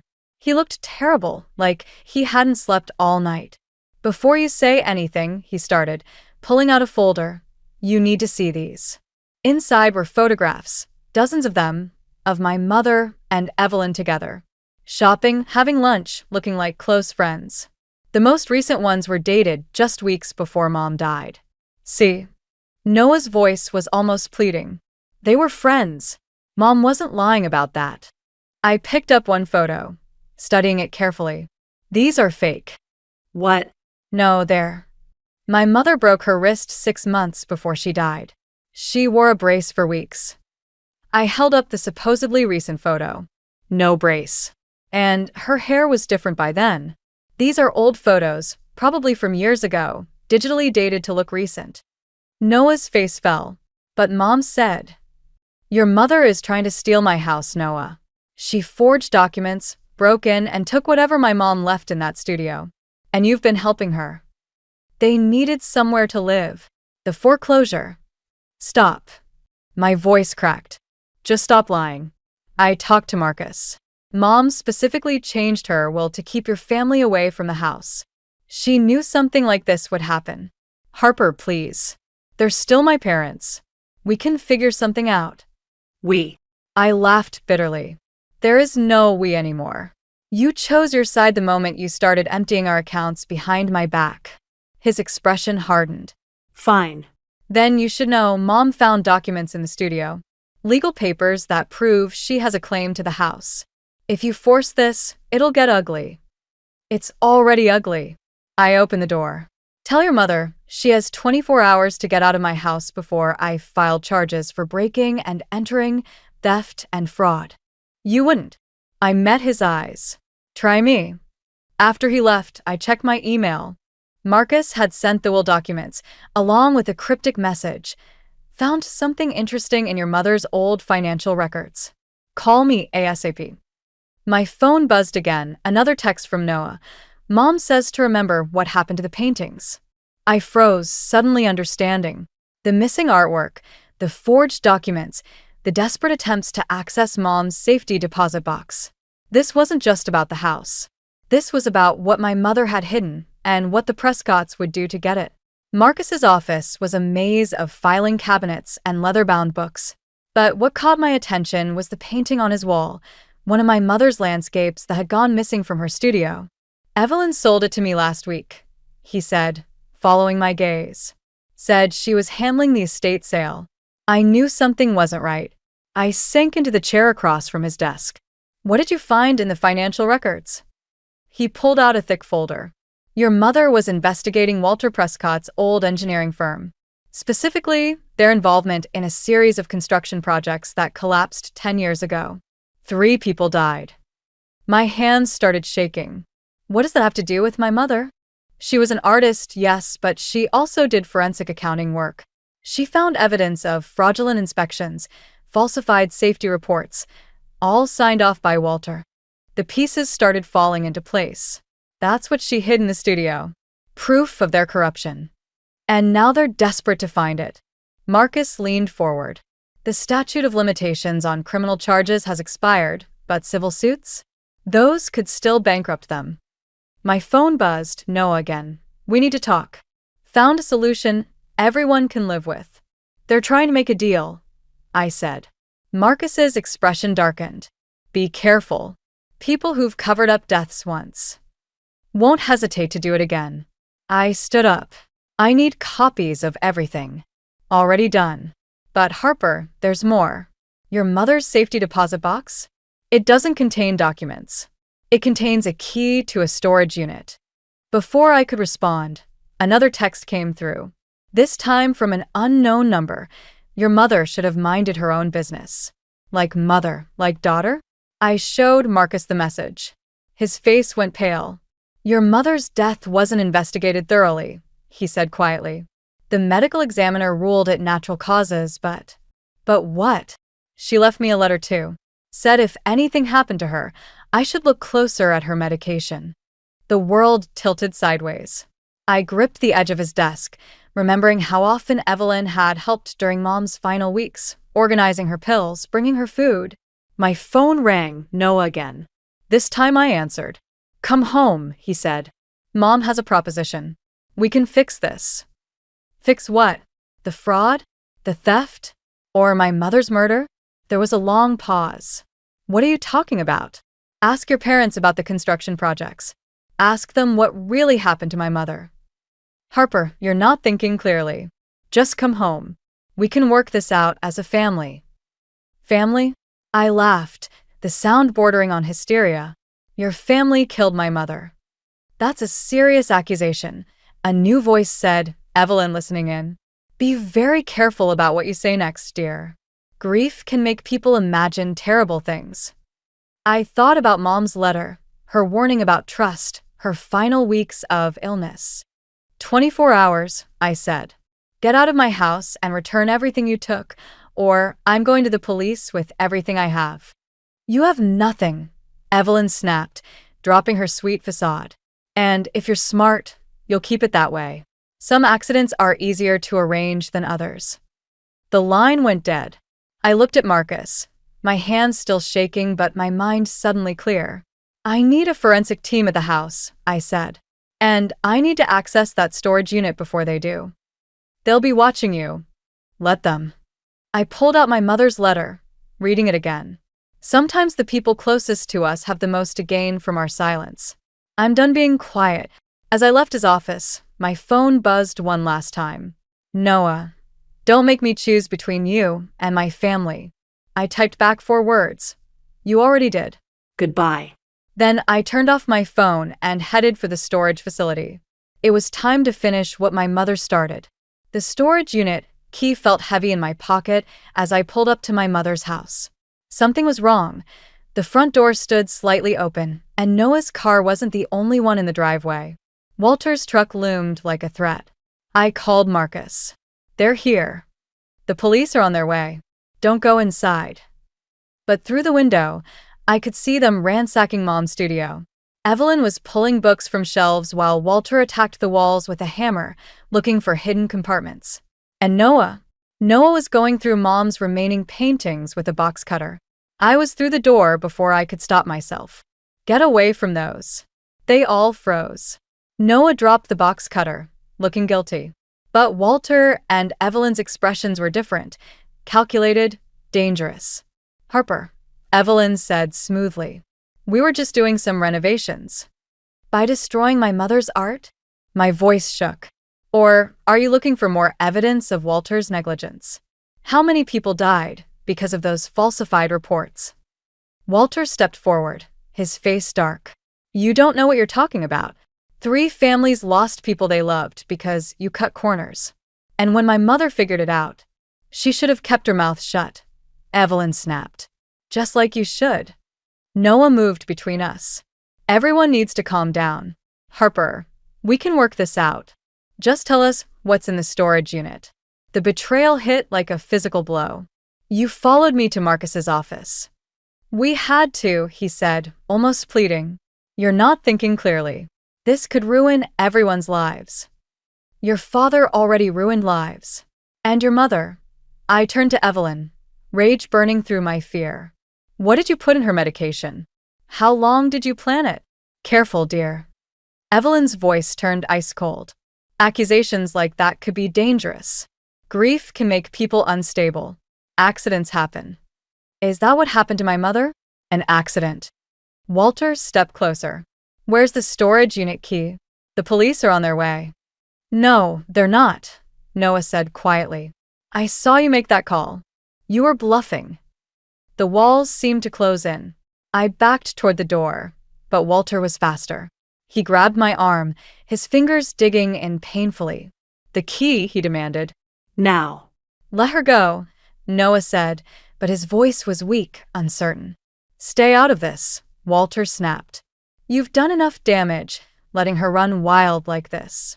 I twisted free, but Evelyn was behind me, blocking the exit. Think about Noah, she said. Do you really want to destroy his family? Just give us the key, and this can all go away. Like my mother went away? Something shifted in her eyes, not guilt, but satisfaction. She made her choice, just like you're making yours. I reached into my pocket, felt the key's metal edges. One move could end this. Give them what they wanted, walk away, pretend none of this happened. Save what was left of my marriage, my safety, my life. But I saw my mother's paintings in shreds on the floor. Saw the hammer holes in her studio walls. Remembered her final weeks, growing weaker while Evelyn helped with her medication. I pulled out my phone instead of the key. What are you doing? Walter demanded. Sending evidence to every news outlet in the state. My fingers flew over the screen. Mom's findings, Marcus's investigation, proof of your fraud. Walter lunged. The phone went flying. I heard it crack against the wall as his hands closed around my throat. Dad, stop. Noah's shout seemed far away. Get the key, Walter growled. Evelyn's hands were in my pockets as I struggled to breathe. She pulled out the key with a triumphant cry. Walter released me. I collapsed, gasping, as they rushed out. The sound of car engines starting filled the air. Noah stood frozen, looking between me and the door. Help me, I wheezed. He took a step back. I'm sorry. Then he was gone too, leaving me alone in my mother's ruined studio, surrounded by the wreckage of everything I'd believed in.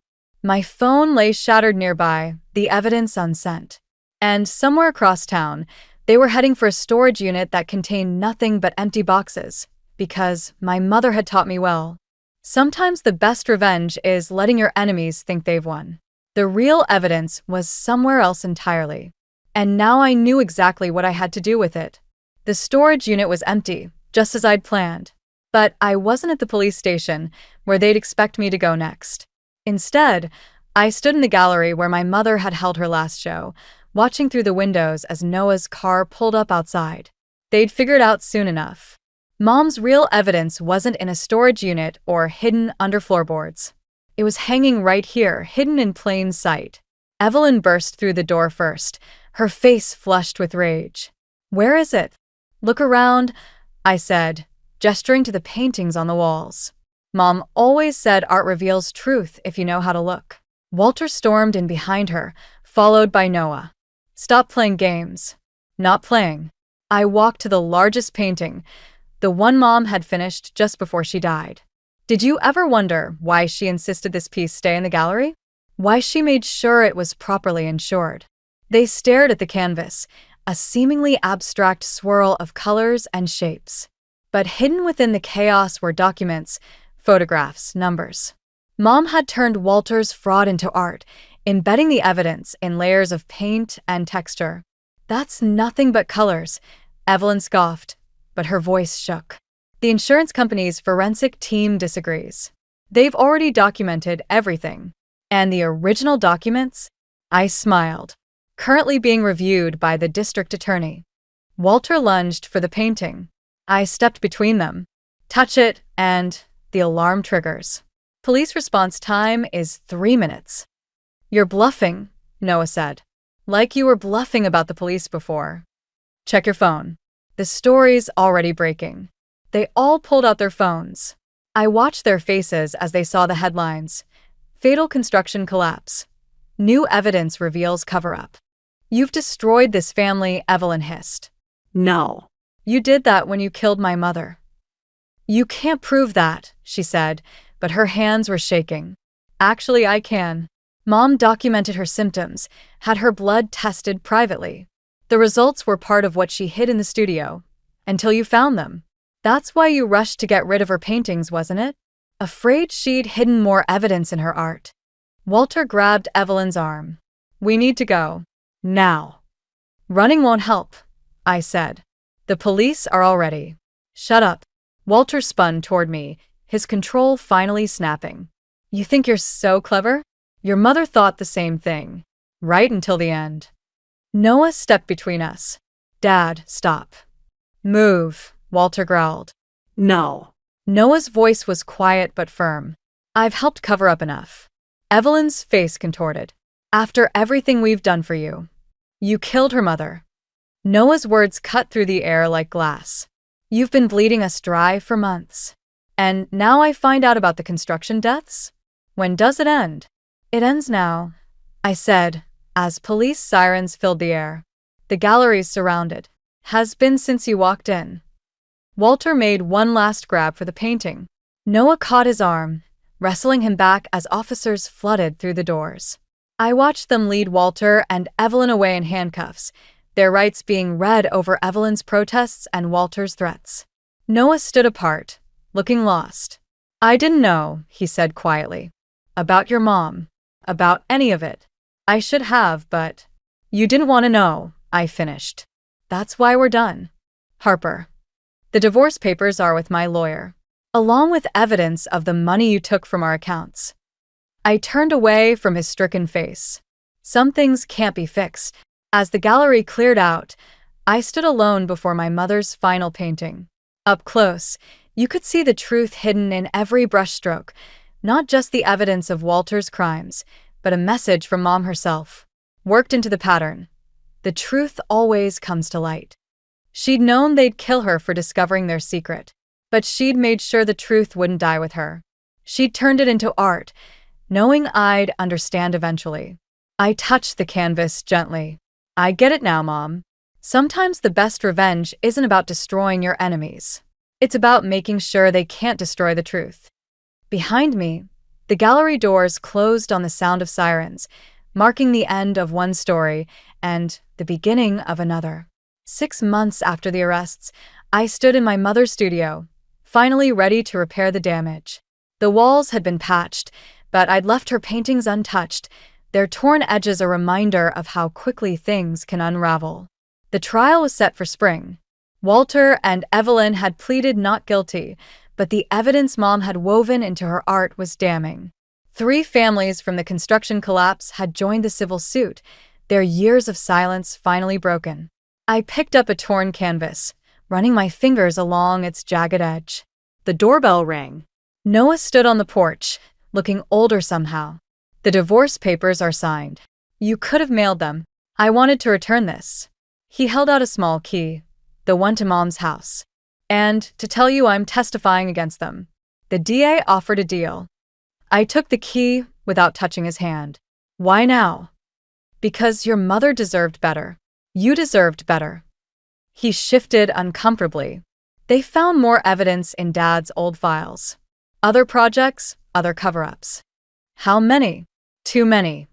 He turned to leave, then stopped. I'm sorry I wasn't stronger. I watched him walk away for the last time, feeling nothing but a quiet certainty that I'd made the right choice. Back in the studio, I noticed something odd about the newly patched wall, a slight discoloration near the baseboard. Kneeling down, I pressed against it. A small panel popped open.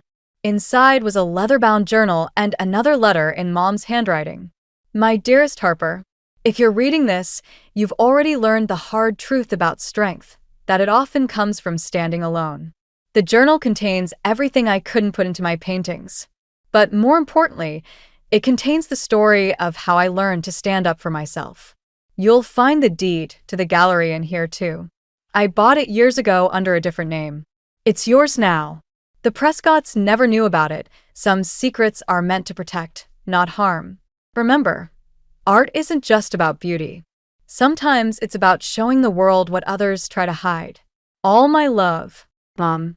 I opened the journal, recognizing the names of other construction projects, other families who'd lost loved ones. Mom hadn't just documented Walter's crimes, she created a record of every voice that had been silenced. My phone buzzed with a text from Marcus. 3 more families have come forward. You were right about the pattern. I looked around the studio, at the torn paintings, the patched walls, the hidden panel that had protected truth when everything else fell apart. Then I pulled out my laptop and started typing. My name is Harper Calloway, and this is a story about justice. Not the kind that comes from revenge, but the kind that comes from refusing to stay silent. The words flowed easily now, telling not just my story or my mother's, but all the stories that had been buried under years of manipulation and fear. The manuscript would take months to complete, but I had time. The truth had waited this long. It deserved to be told right. Later that evening, I hung one of Mom's restored paintings in the gallery, not the one that had exposed Walter's crimes, but a smaller piece I'd never fully understood before. It showed a woman standing alone in a storm, her face turned toward the light breaking through clouds. The plaque beneath it read, "Strength by Clara Calloway." As I locked up the gallery, my phone buzzed again. An unknown number. "You're just like your mother. This isn't over." I smiled, thinking of the journal in my bag, the manuscript on my laptop, and all the stories yet to be told. "No," I whispered to the empty gallery. "It's just beginning." Because Mom was right, some secrets protect, others destroy. The trick is knowing which ones to keep, and which ones need to be transformed into art for the whole world to see. I turned off the lights, leaving the painting of the woman in the storm glowing softly in the darkness. Her face still turned toward the breaking light. I wasn't supposed to be home that afternoon. Maybe that's why they were so careless, voices drifting up from Dad's study like smoke through the floorboards. I'd come back early from my shift at the gallery, paint still crusted under my fingernails from helping Theo reorganize his studio. The house was quiet except for those voices, Mom's high-pitched protests, Dad's measured tone, and Livia's familiar whine. "It's not like she's actually going to art school," Livia was saying. "Be realistic. Calla's little paintings are cute, but they're not going to pay the bills. I froze on the stairs, one hand gripping the banister. Through the crack in the door, I could see Mom perched on the edge of Dad's leather chair, her perfect posture betraying her tension. "The money's already set aside for her education," Mom said, but her voice wavered. "Which is exactly why it makes sense," Livia pressed. "My business plan is solid. The boutique would start turning a profit within 6 months. Calla can go to community college like everyone else." I waited for Dad to defend me, to remind them about the scholarship offers, the recognition from local galleries, the years I'd spent building my portfolio. Instead, I heard the familiar creak of his chair as he leaned back. "Your sister's venture does have merit," he said. "And with the market being what it is." The rest of his words faded into white noise. My fingers traced the wallpaper, finding the spot where I'd once drawn a tiny flower in permanent marker. Mom had been furious, but Dad had laughed and called it my first masterpiece. I was 6 then. Things were different. "It's decided then?" Livia's voice cut through my memories. "The college fund goes to the boutique." "Livia, darling, perhaps we should discuss this with—" "No, Mira. Livia's right. We need to be practical. The boutique is a sound investment." I pushed the door open. 3 heads snapped toward me, expressions shifting from surprise to guilt to, in Livia's case, something like triumph. "Calla," Mom started, rising from her chair. "We didn't hear you come in." Clearly. My voice sounded strange, distant. "Were you planning to tell me you're giving away my future? Or was I supposed to figure it out when the tuition check bounced?" "Don't be dramatic," Livia sighed, examining her manicure. "You can still go to school. Just somewhere more reasonable." Dad cleared his throat. "Your sister has presented a very compelling business plan. Sometimes we have to make difficult decisions for the good of the family." "The family?" I laughed, the sound sharp and foreign. "When has this family ever made decisions for anyone except Livia?" "That's enough," Dad snapped. "If you can't discuss this rationally—" "Rationally? You're stealing my college fund to finance another one of Livia's schemes. Just like the fashion blog, the jewelry line, the organic cafe. Those were learning experiences," Livia cut in, her perfectly painted lips twisting. "This is different. I have investors lined up, connections." "Of course you do. You always do. And they always fall through. But Mom and Dad keep throwing good money after bad, because heaven forbid the golden child face consequences." "Gaya." Mom's voice cracked like a whip. "Apologize to your sister." I looked at them, really looked at them. Mom's carefully maintained facade, Dad's stern disappointment, Livia's practiced pout. They were exactly as they'd always been, and suddenly I was tired of trying to fit into their picture-perfect family portrait. "No," I said quietly. "I don't think I will." I turned and walked out, ignoring their calls. My phone was already in my hand, fingers shaking as I dialed the one person who'd never let me down. "Grandma? It's Calla. Can I come stay with you for a while? I need somewhere to go." Grandma Etta's spare room smelled like mothballs and possibility. Morning light streamed through dusty windows, catching the particles we'd stirred up while moving old furniture. She stood in the doorway, watching me drag a heavy dresser across worn floorboards. "We could hire someone to do this," she said, but I shook my head. "I need to do it myself." My arms ached, but each piece of furniture I moved felt like reclaiming something. "Besides, I have plans for this space." Etta's eyes crinkled. "Your mother called again this morning." I kept working, focusing on the scratch of wood against wood. "What did she want?" "The usual. To remind me that you're being unreasonable, that family should stick together." Etta's laugh was dry. "I told her that's exactly why you're here." I was about to respond when my phone buzzed. A text from Theo. "Gallery opening tonight. Bringing some people you should meet. Don't skip this one." "Good news?" Etta asked. "Maybe.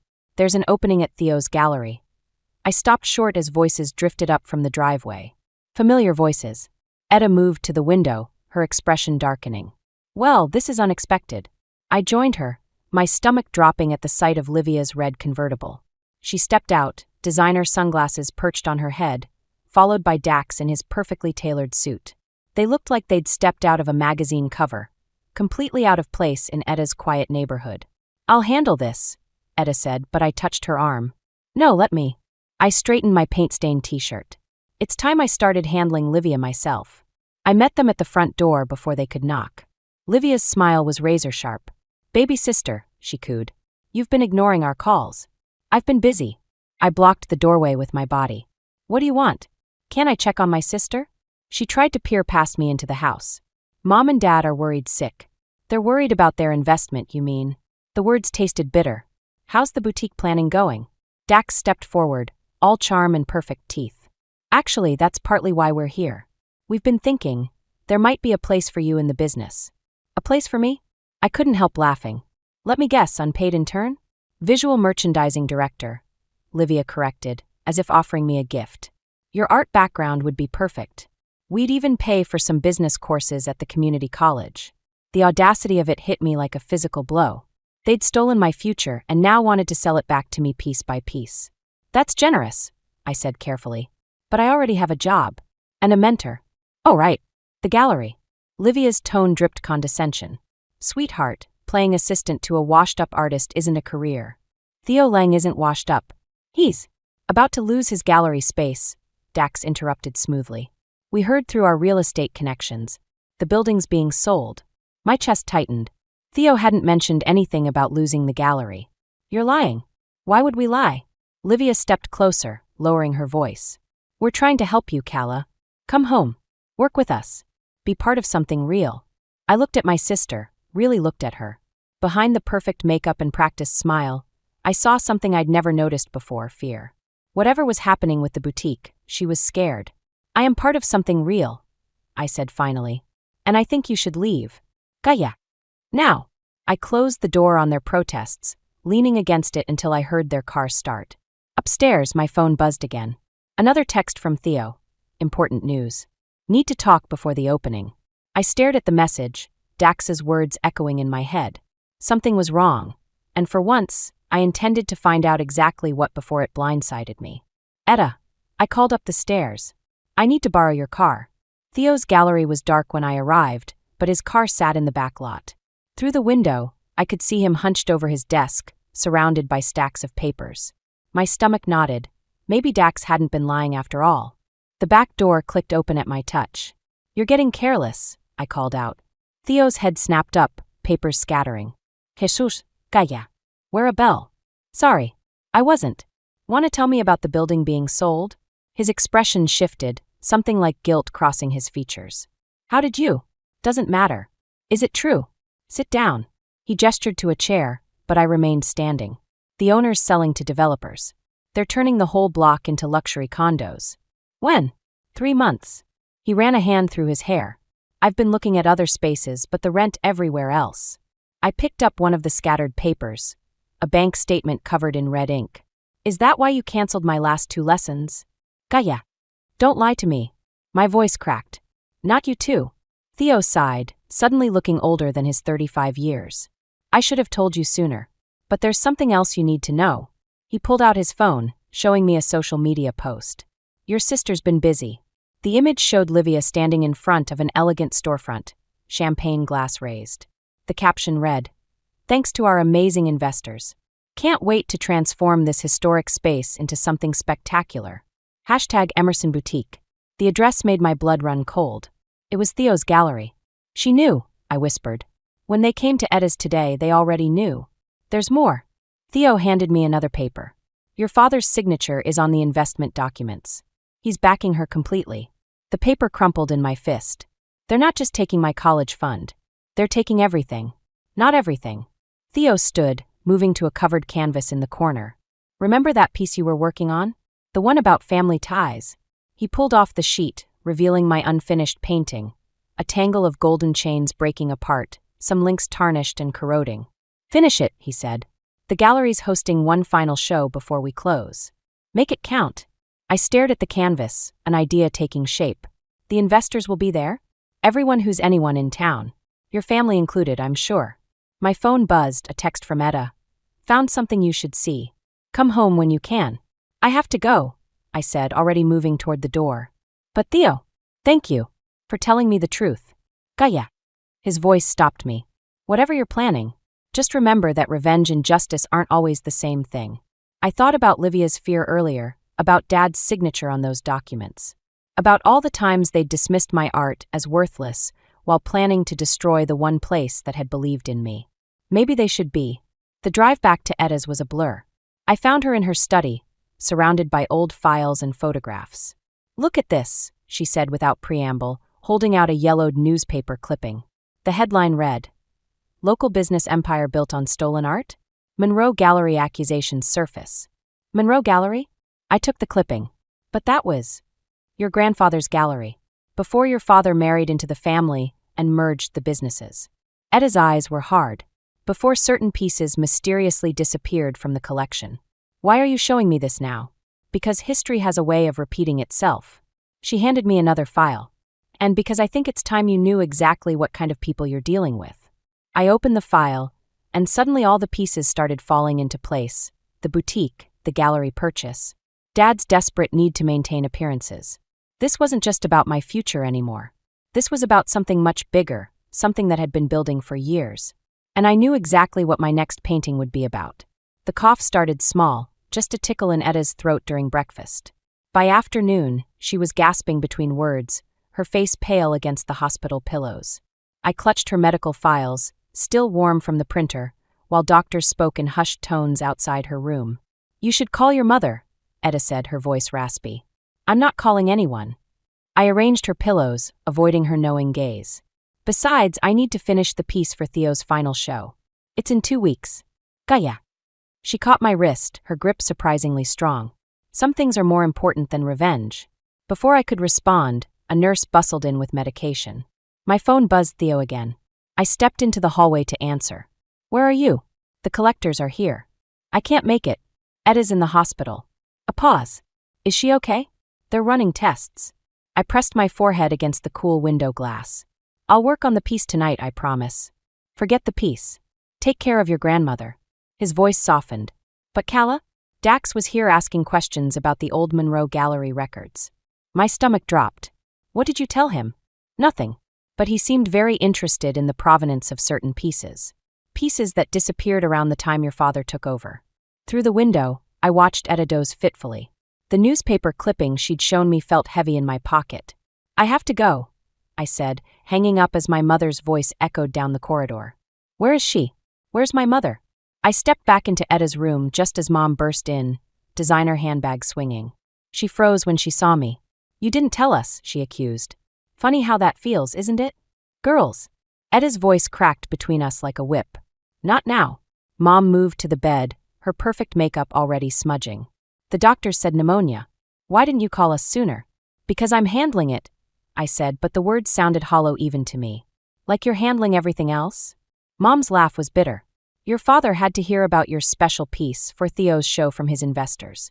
They're worried about negative publicity. They should be. What's that supposed to mean? Ask Dad about the Monroe Gallery pieces. I pulled out the newspaper clipping. Ask him what really happened to Grandpa's collection. Mom's face went white. Behind her, Etta started coughing again, harder this time. You don't understand what you're talking about, Mom whispered. I understand enough. I moved toward the door. Tell Dad his secrets aren't safe anymore. Neither are Livia's. Calla, wait. But I was already gone, running down sterile corridors until I reached Etta's car. My hands shook as I started the engine. The drive to my makeshift studio was automatic, muscle memory taking over while my mind raced. The canvas waited, half-finished. Golden chains transforming into serpents, family portraits burning at the edges. But it wasn't enough anymore. Not with Etta lying in that hospital bed. Not with everything I'd learned. My phone lit up with a text from an unknown number. Smart girl digging up the past. Want to know more? Dax. Of course he'd play both sides. I started to delete the message, then stopped. Maybe it was time to fight fire with fire. I picked up my brush, staring at the canvas. The piece needed something else, not just exposure, but truth. Real truth, not just revenge. Etta's words echoed in my head. Some things are more important than revenge. She was right, but sometimes justice and revenge could be the same thing, if you were willing to pay the price. I texted back one word. When? Dax was waiting in the corner booth of the diner, his perfect suit out of place among the vinyl seats and chipped coffee cups. He pushed a manila envelope across the table before I could sit down. Everything you need to know about the Monroe Gallery scandal, he said, including what your father did to your grandfather's collection. I left the envelope untouched. Why are you helping me? Let's just say Livia isn't the only one with investment troubles. His smile didn't reach his eyes. The boutique is hemorrhaging money before it even opens. Your father's desperate enough to leverage everything, including pieces that technically don't belong to him. The stolen artwork. Borrowed, he corrected smoothly. Though the original owners might disagree. My phone buzzed, a text from Mom. Ed is asking for you. Please come back. What do you want in return? I asked Dax, ignoring the message. Protection. When this breaks, I want it clear I helped expose the truth. He leaned forward. And I want my initial investment back. How much? 200,000. Your sister's quite persuasive when she wants something. The amount hit me like a physical blow. That was more than my college fund, more than... Another text. Her fever's worse. She needs you here. I have to go. I stood, finally taking the envelope. But this doesn't make us allies. Of course not. His smile widened. By the way, how is dear grandmother Etta? I heard she's not doing well. The threat in his voice was subtle but clear. I left without responding, the envelope burning in my bag. At the hospital, I found Theo outside Etta's room, his expression grim. What are you doing here? Your mother called me. He nodded toward the room. She's been asking for you. Talking about some old paintings in her attic. My heart stuttered. What paintings? Gaia. He caught my arm as I moved toward the door. Whatever you're planning with Dax, be careful. He's not on your side. No one is. That's not true and you know it. Inside, Etta was propped up against pillows, looking smaller than I'd ever seen her. Mom sat beside her, holding her hand. There she is. Etta's voice was barely a whisper. My artist. I'm here. I took her other hand, noticing how cold her fingers felt. I'm sorry I left. The paintings, she said. In my attic. Behind the false wall. Mom's head snapped up. What false wall? Your father's favorites. Etta's eyes found mine. The ones he couldn't bear to sell. I kept them safe all these years. Mother, what are you talking about? But I knew. The missing pieces from the Monroe Gallery. The ones Dad had supposedly sold to cover debts. The ones he was now using as collateral for Livia's failing boutique. Show them. Etta squeezed my hand.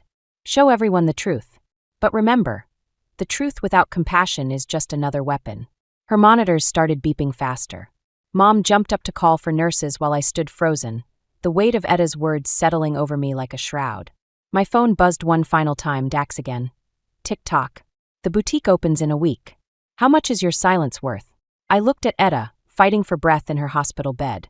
At Mom, her carefully maintained facade cracking. At the envelope in my bag that could destroy everything. The truth without compassion is just another weapon. But sometimes, I thought, watching the nurses rush in, sometimes weapons are exactly what you need. I pulled out my phone and texted Theo. The final show. I know what I need to paint. It was time to stop playing defense. Time to show them all exactly what art could do. The gallery hummed with opening night energy, champagne glasses clinking as Seattle's elite circled my paintings like vultures. My centerpiece remained covered, a massive canvas that had consumed the last week of my life. Theo kept shooting me worried glances from across the room. Quite the turnout. Dax materialized beside me, champagne in hand. Shame about Etta. The doctors say she might not make it through the night. My fingers tightened around my water glass. You're enjoying this, aren't you? Just making conversation. He nodded toward the entrance. Looks like the gang's all here. Mom and Dad walked in, Livia between them like a shield. They looked perfect, polished, everything our family was supposed to be. Dad's eyes locked onto the covered canvas. Last chance, Dax murmured. Walk away now, and I'll make sure you get a percentage of the boutique profits. You mean the boutique that's already failing? His smile tightened. Careful, Calla. Some paintings are better left in the attic. He disappeared into the crowd as Theo stepped up to the microphone. Ladies and gentlemen, welcome to our final show at the gallery. Tonight's featured piece comes from our youngest artist. My phone buzzed the hospital. I let it go to voicemail, moving toward my canvas as Theo continued his introduction. Mom caught my eye, shaking her head slightly. A warning. And now, Theo said, I present Family Legacy by Calla Emerson. I pulled the sheet away. The crowd gasped. The painting showed the Monroe Gallery's main hall, but twisted, warped. Famous paintings hung on the walls, the missing pieces from Grandpa's collection. But in my version, they were burning, their edges curling into golden chains that wrapped around figures I'd painted to look like my family. Dad stood central, pulling the chains tight while Livia counted money that turned to ash in her hands.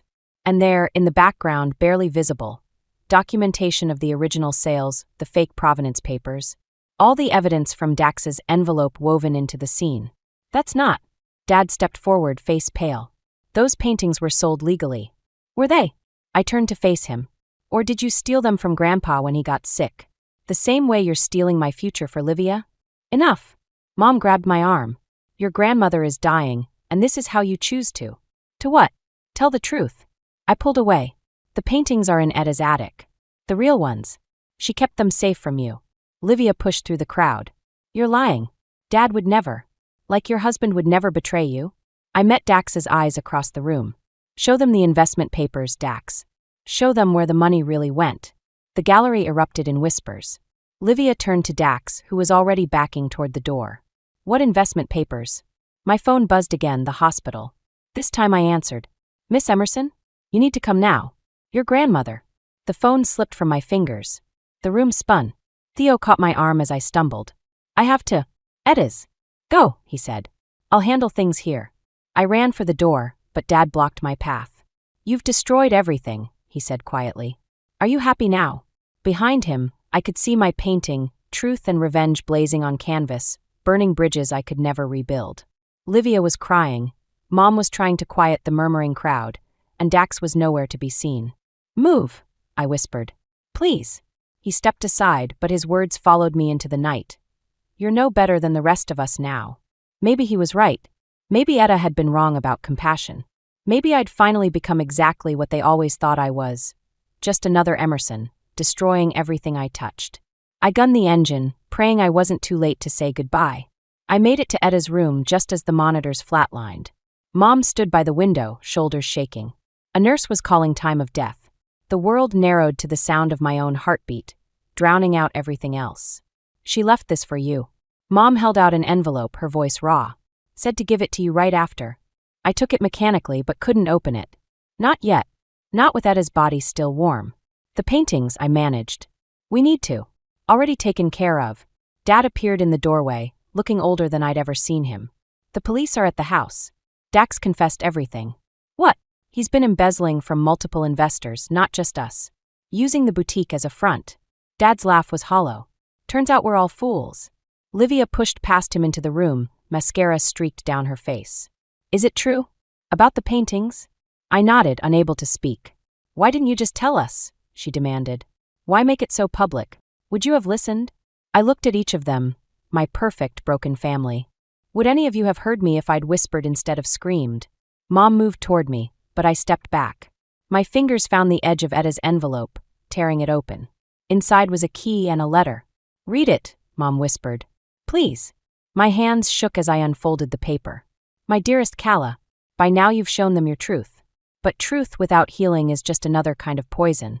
The paintings in the attic aren't just art. They're a chance to rebuild. Your grandfather never sold them because he believed art should unite families, not divide them. The key opens more than just the attic. It opens a future where you can be both strong and compassionate. Choose wisely. All my love. Etta. There's more, Dad said quietly. The estate. She left everything to you. The house, the paintings, all of it. Livia made a choked sound. After what she did tonight. After she humiliated us. After I told the truth. I corrected. There's a difference. And what are you going to do with that truth? Mom asked. With the paintings? I looked at the key in my hand, thinking about Etta's words. About poison and healing. About the difference between revenge and justice. I'm going to start an art scholarship, I said finally. In Etta's name. The paintings will be displayed publicly, with their real history. No more secrets. You'd give away your inheritance? Livia stared at me. Not give away. Share. I met Dad's eyes. The way Grandpa wanted. The way it should have been all along. The room fell silent except for the soft sounds of the hospital beyond. Dad's shoulders sagged, decades of secrets finally lifting. I'll make it right, he said. Whatever it takes. We all will, Mom added, reaching for my hand. This time, I let her take it. Livia moved to the window, her reflection fractured in the glass. I never meant. With Dax and the money. I just wanted. To be special? I finished. Yeah, me too. She turned, really looking at me for maybe the first time. I'm sorry. It wasn't enough. Not yet. But as I stood in that hospital room, holding Etta's key and letter, I realized it was a start. The truth had broken us, but maybe, just maybe, it could rebuild us too. The gallery opens in an hour, I said. The real one with the real paintings. Come with me? One by one, they nodded. We left Etta's room together, walking toward whatever waited on the other side of that key. Behind us, the morning sun broke through the clouds, painting the world in shades of possibility. 6 months after Etta's death, I stood in my new studio, her old attic transformed. Sunlight streamed through skylights we'd installed, illuminating the space where her hidden paintings had once been stored. Now those same works hung in the Monroe Emerson Gallery downtown, their true history documented for all to see. The door creaked open behind me. Livia stood there, looking different in jeans and a simple sweater, her designer clothes packed away with her old life. "The scholarship committee is waiting," she said. "First round of applications came in." I nodded, adding one final brushstroke to my latest piece, a portrait of Etta, surrounded by golden light and broken chains reforming into butterflies. "How's Dad doing with the restoration project?" I asked, cleaning my brush. "Better. The therapist says working with his hands helps." She moved closer, studying the painting. "He's cataloging every piece from Grandpa's collection. Making amends, I guess. And Mom, still trying to understand why her perfect family wasn't so perfect." Livia's laugh was softer now, less brittle. "She's learning, though. We all are." I set down my palette, thinking about the diary I'd found in Etta's things last week. Pages filled with her own struggles against family expectations, her quiet acts of rebellion, her hope that someday the truth would heal rather than hurt. "The divorce papers came through," Livia said quietly. "Dax isn't contesting anything. Hard to contest from jail." "Yeah." She touched the edge of my canvas. "You made me look different in this one. More real. You are different. Because you broke everything? Because we all did." I met her eyes in the reflection of the window. "And then we chose to rebuild." The scholarship meeting went quickly. 5 young artists selected for the first Etta Monroe Foundation grants. Mom cried when we announced the winners, Dad squeezed my hand, and Theo beamed from his seat on the committee. Later, as the sun set over the city, I found myself back in the studio. A letter from one of the top art schools in New York lay unopened on my desk. The same school I'd dreamed of attending before everything fell apart. "You should open it," Mom said from the doorway. "Etta would want you to. I'm not sure I want to leave anymore." I gestured at the studio, the gallery below, the life we were building from the ashes of our old one. "There's still so much to do here. The gallery will be here when you get back. So will we." She picked up the letter. "Sometimes the best way to honor a legacy is to build your own." I thought about Etta's diary, about her words on the last page. The truth isn't just what breaks us. It's what gives us the courage to become who we're meant to be. The letter opened easily under my fingers. Mom waited, watching as I read. "Well, I got in." My voice shook. "Full scholarship." She hugged me, and for the first time in years it felt real. No perfect facade, no hidden agendas. Just a mother and daughter holding on. "Etta knew," she whispered. "She always knew you'd fly."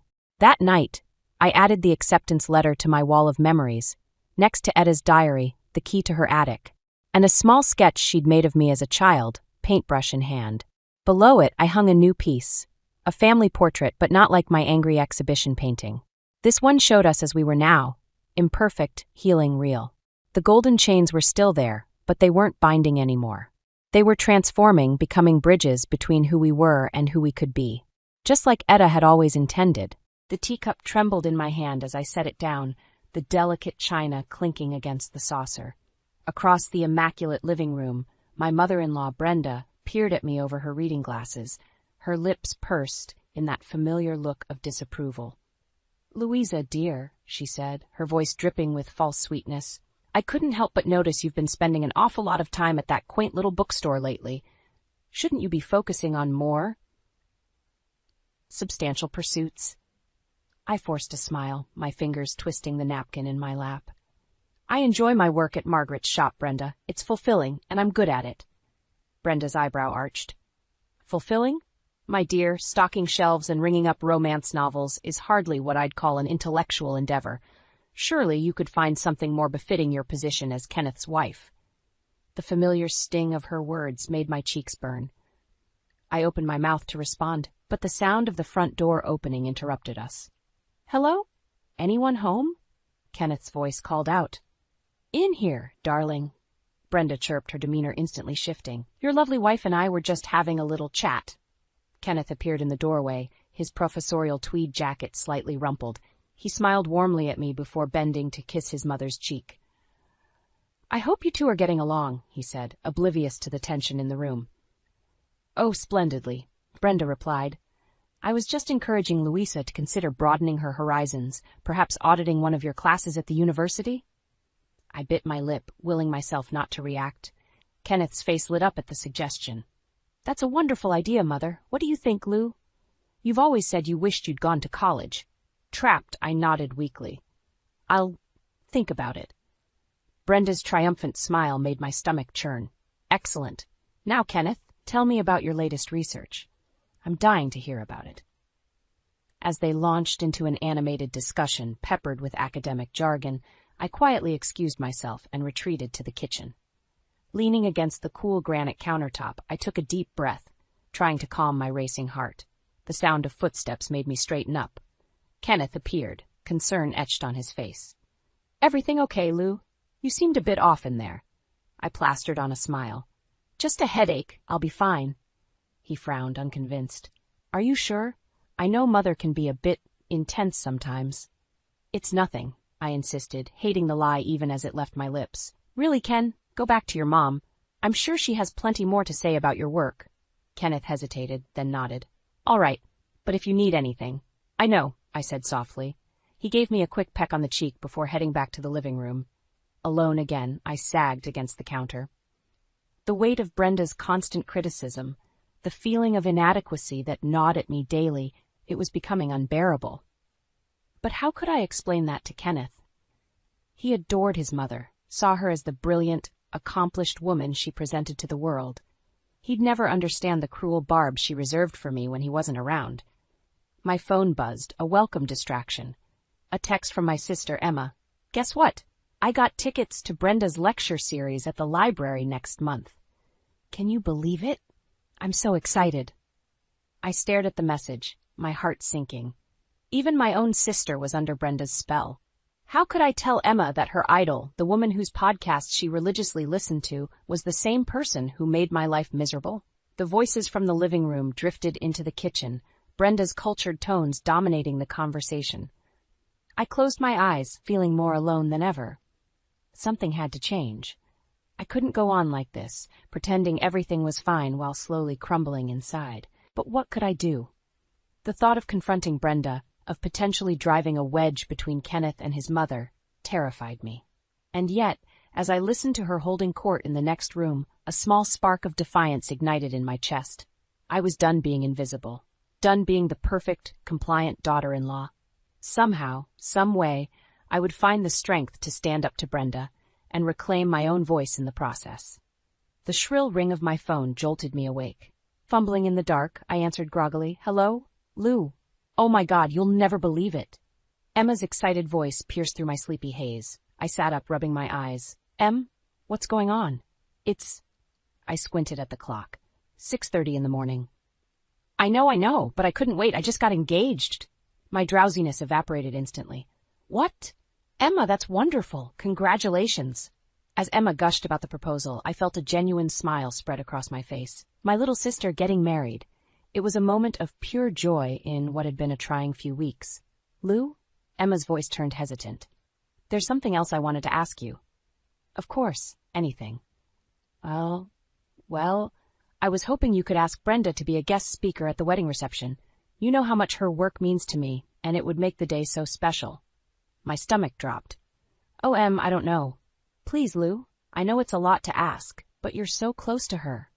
I'm sure if you asked, she'd say yes. Close to her. If only Emma knew the truth. But how could I burst her bubble? How could I tell her that her idol was the same woman who made my life a living hell? I'll see what I can do, I heard myself say. After hanging up, I buried my face in my hands.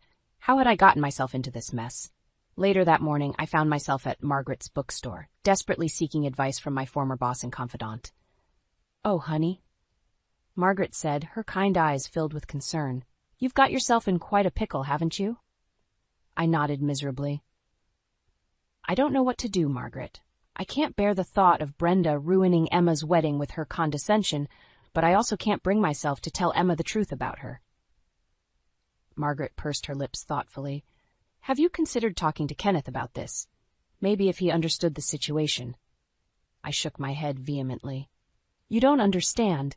Kenneth worships the ground his mother walks on. He'd never believe me. Then perhaps it's time to stand up to Brenda yourself, Margaret suggested gently. The very thought made my palms sweat. I don't know if I can. Margaret reached across the counter and squeezed my hand.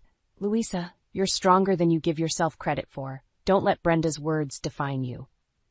As I left the bookstore, Margaret's words echoed in my mind. Could I really stand up to Brenda? The thought both terrified and exhilarated me. That evening, I found myself alone with Brenda in her study. Kenneth was working late, and I knew this might be my only chance. Brenda, I began, my voice shakier than I'd like. I have a favor to ask. She looked up from her book, one eyebrow raised. Oh? And what might that be?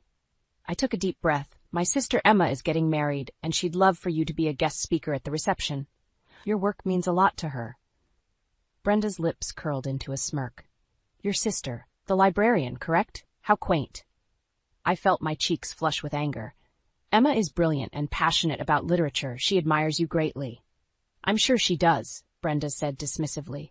But really, Louisa, a small-town wedding? It's hardly the appropriate venue for someone of my stature. I clenched my fists, willing myself to stay calm. It would mean the world to Emma, and to me. Brenda's eyes narrowed. And why should that matter? You may have fooled my son with your simple charms, but let's be clear, you and your family will never be on our level. Her words hit me like a physical blow, but instead of shrinking away, I felt something snap inside me. Our level? I said, my voice low and dangerous. And what level is that, Brenda? The level where you tear others down to make yourself feel superior? Brenda's face contorted with rage. How dare you speak to me like that? I'll have you know. No, I cut her off, surprising myself with my boldness. I've had enough. You may not respect me or my family, but I won't let you ruin my sister's happiness. As I stormed out of the study, leaving a sputtering Brenda behind, I felt a mix of terror and exhilaration. I'd finally stood up to her, but at what cost? And how on earth was I going to explain this to Emma? The morning after my confrontation with Brenda, I woke to find Kenneth already gone. A hastily scribbled note on his pillow read, "Emergency department meeting. We need to talk later." My stomach churned with dread. I barely had time to process this when my phone buzzed. Emma's name flashed on the screen. Lou, have you asked Brenda yet? I'm dying to know what she said. I closed my eyes, steeling myself. About that. Oh no, Emma's voice fell. She said no, didn't she? The disappointment in her voice broke my heart. Emma, I'm so sorry. I tried, but... It's okay, she interrupted, her tone falsely bright. I get it, she's probably super busy. Thanks for trying, sis. As we hung up, I felt a surge of anger. How dare Brenda crush my sister's dreams? And how could I let her get away with it? Determined to set things right, I marched over to Brenda's house. I found her in the garden, pruning her prized roses. Louisa, she said coolly, not looking up. I thought I made myself clear yesterday. Crystal clear, I replied, my voice steady. That's why I'm here. You're going to reconsider. Brenda laughed, a harsh sound. And why would I do that? Because if you don't, I'll tell Kenneth everything. Every insult, every cruel remark you've made behind his back. She finally looked at me, her eyes narrowing. You wouldn't dare. Try me, I challenged, my heart pounding. For a moment, we stared each other down. Then Brenda's lips curled into a sneer. Go ahead. Who do you think he'll believe? His accomplished mother or his quaint little wife? Her words stung, but I refused to back down. Are you willing to take that risk? A flicker of uncertainty crossed her face. Fine, she spat. I'll speak at your sister's little gathering, but don't think this changes anything between us. I nodded, turning to leave. As I reached the gate, Brenda called out. Oh, and Louisa? You might want to have a chat with your husband. He seemed quite perturbed this morning. My blood ran cold. What had she told Kenneth? I rushed home, my mind racing. As I burst through the front door, I found Kenneth waiting for me, his face grim. Where have you been? He demanded. I went to see your mother, I admitted. Kenneth's expression darkened. So it's true then? You've been harassing her? What? No, Kenneth, that's not. She told me everything, Lou. How you've been pressuring her, making unreasonable demands. She's upset, and frankly, so am I. I felt like I'd been punched in the gut. Kenneth, please, you don't understand. Your mother, she's not who you think she is. And what's that supposed to mean? He snapped. Tears welled in my eyes. She's cruel, Kenneth, the things she says to me when you're not around. Stop it, he cut me off. I won't listen to you badmouth my mother. She's done nothing but try to help you, to elevate you, and this is how you repay her? Elevate me? I echoed, incredulous. By constantly reminding me that I'm not good enough, that I don't belong in this family? Kenneth's face softened slightly. Lou, I'm sure you're misinterpreting things. Mother can be direct sometimes, but she means well. I shook my head, realizing with a sinking heart that he would never see the truth. You're right, I said quietly. I must be misinterpreting things. As Kenneth relaxed, visibly relieved, I made a decision. If he wouldn't believe my words, I'd have to show him the truth another way. I think I'll go lie down, I murmured. I'm not feeling well. Kenneth nodded, already turning away. Good idea. And Lou? Please try to make things right with Mother. In our bedroom, I sank onto the bed, my mind whirling. I'd tried playing nice. I'd tried standing up to Brenda directly. Nothing had worked. There was only one option left. My hand trembled as I reached for my phone, pulling up the voice recorder app. If this was the only way to expose Brenda's true nature, to protect myself and my family, then so be it. As I hit the record button, a mix of fear and determination coursed through me. This was it, the point of no return. The days following my decision to record Brenda's behavior were a blur of anxiety and guilt. Every interaction with her became a potential opportunity, my phone always at the ready in my pocket. But as Emma's wedding drew closer, Brenda seemed to sense my newfound resolve and kept her distance. Then, 3 weeks before the big day, everything imploded. I was in the kitchen preparing dinner when Kenneth burst through the door, his face ashen. Lou, we need to talk, now. My heart plummeted. What's wrong? He slumped into a chair, running a hand through his hair. It's Mother. She's refusing to speak at Emma's wedding. What? I gasped, genuinely shocked. But she agreed, she told me. Well, she's changed her mind, Kenneth interrupted. She says she can't possibly lower herself to address such an unsophisticated audience. The words hit me like a slap. I gripped the counter, steadying myself. Did she actually say that? Kenneth nodded miserably. Lou, I'm so sorry. I had no idea she felt this way about your family. I tried to talk her out of it, but she won't budge. In that moment, something inside me snapped. All the fear, all the hesitation I'd felt about exposing Brenda evaporated. I have to tell Emma, I said, reaching for my phone. Wait, Kenneth caught my wrist. Maybe we can find another speaker. Someone from the university, perhaps? I stared at him, incredulous. Are you serious, Kenneth? Your mother just insulted my entire family and you want to cover for her? He flinched. I'm not covering for her. I don't want to ruin Emma's big day. Emma's day is already ruined, I shouted, surprising us both with my vehemence. Don't you see? Brenda has been doing this for years, tearing me down, making me feel worthless, and now she's doing it to my sister. Kenneth's face crumpled. Lou, I had no idea. Why didn't you tell me? The fight drained out of me. Because you never wanted to see it, I said softly. Because she's your mother, and you love her. We sat in heavy silence for a moment. Then Kenneth spoke, his voice barely above a whisper. What do we do now? I took a deep breath. I need to tell Emma the truth. All of it. He nodded slowly. Okay. And then? And then, I said, a newfound determination stealing my voice. I'm done letting Brenda control our lives. It's time she faced the consequences of her actions. As I dialed Emma's number, my hand shaking, I knew there was no going back. The conversation that followed was one of the hardest of my life. Emma's initial disbelief gave way to hurt, then anger. Not at me, but at Brenda, and at herself for idolizing someone so cruel. I'm so sorry, Em, I said, tears streaming down my face. I should have told you sooner. No, Lou, she replied, her voice thick with emotion. I'm sorry I didn't see what you were going through. But what do we do now? The wedding's in 3 weeks, and we don't have a speaker. I hesitated, then made a decision that would change everything. Actually, I have an idea about that. Do you remember Margaret, my old boss from the bookstore? As I outlined my plan to Emma, I felt a weight lifting from my shoulders.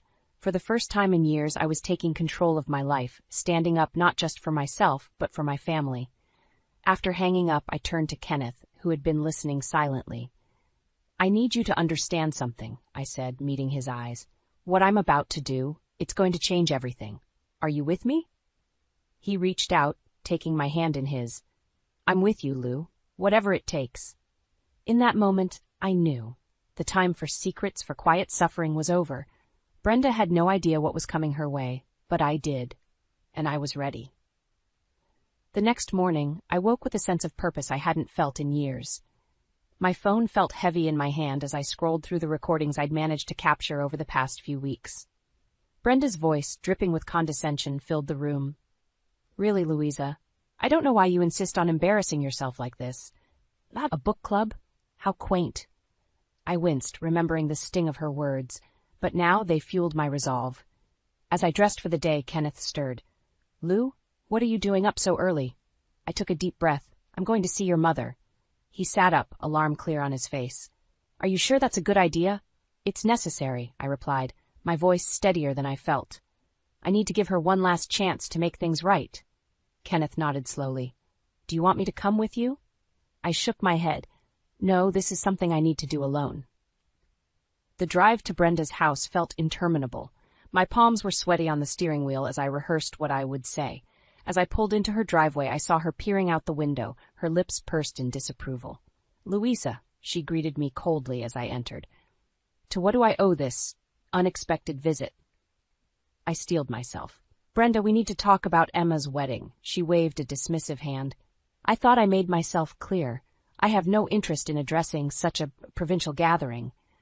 "That's not good enough," I said, my voice stronger than I expected. "You agreed to speak." "Emma is devastated." Brenda's eyes narrowed. "And why should I care about the feelings of your simpleton sister?" The words hit me like a physical blow. Before I could stop myself, I blurted out, "Because I have proof of how you really are." Her face paled. "What are you talking about?"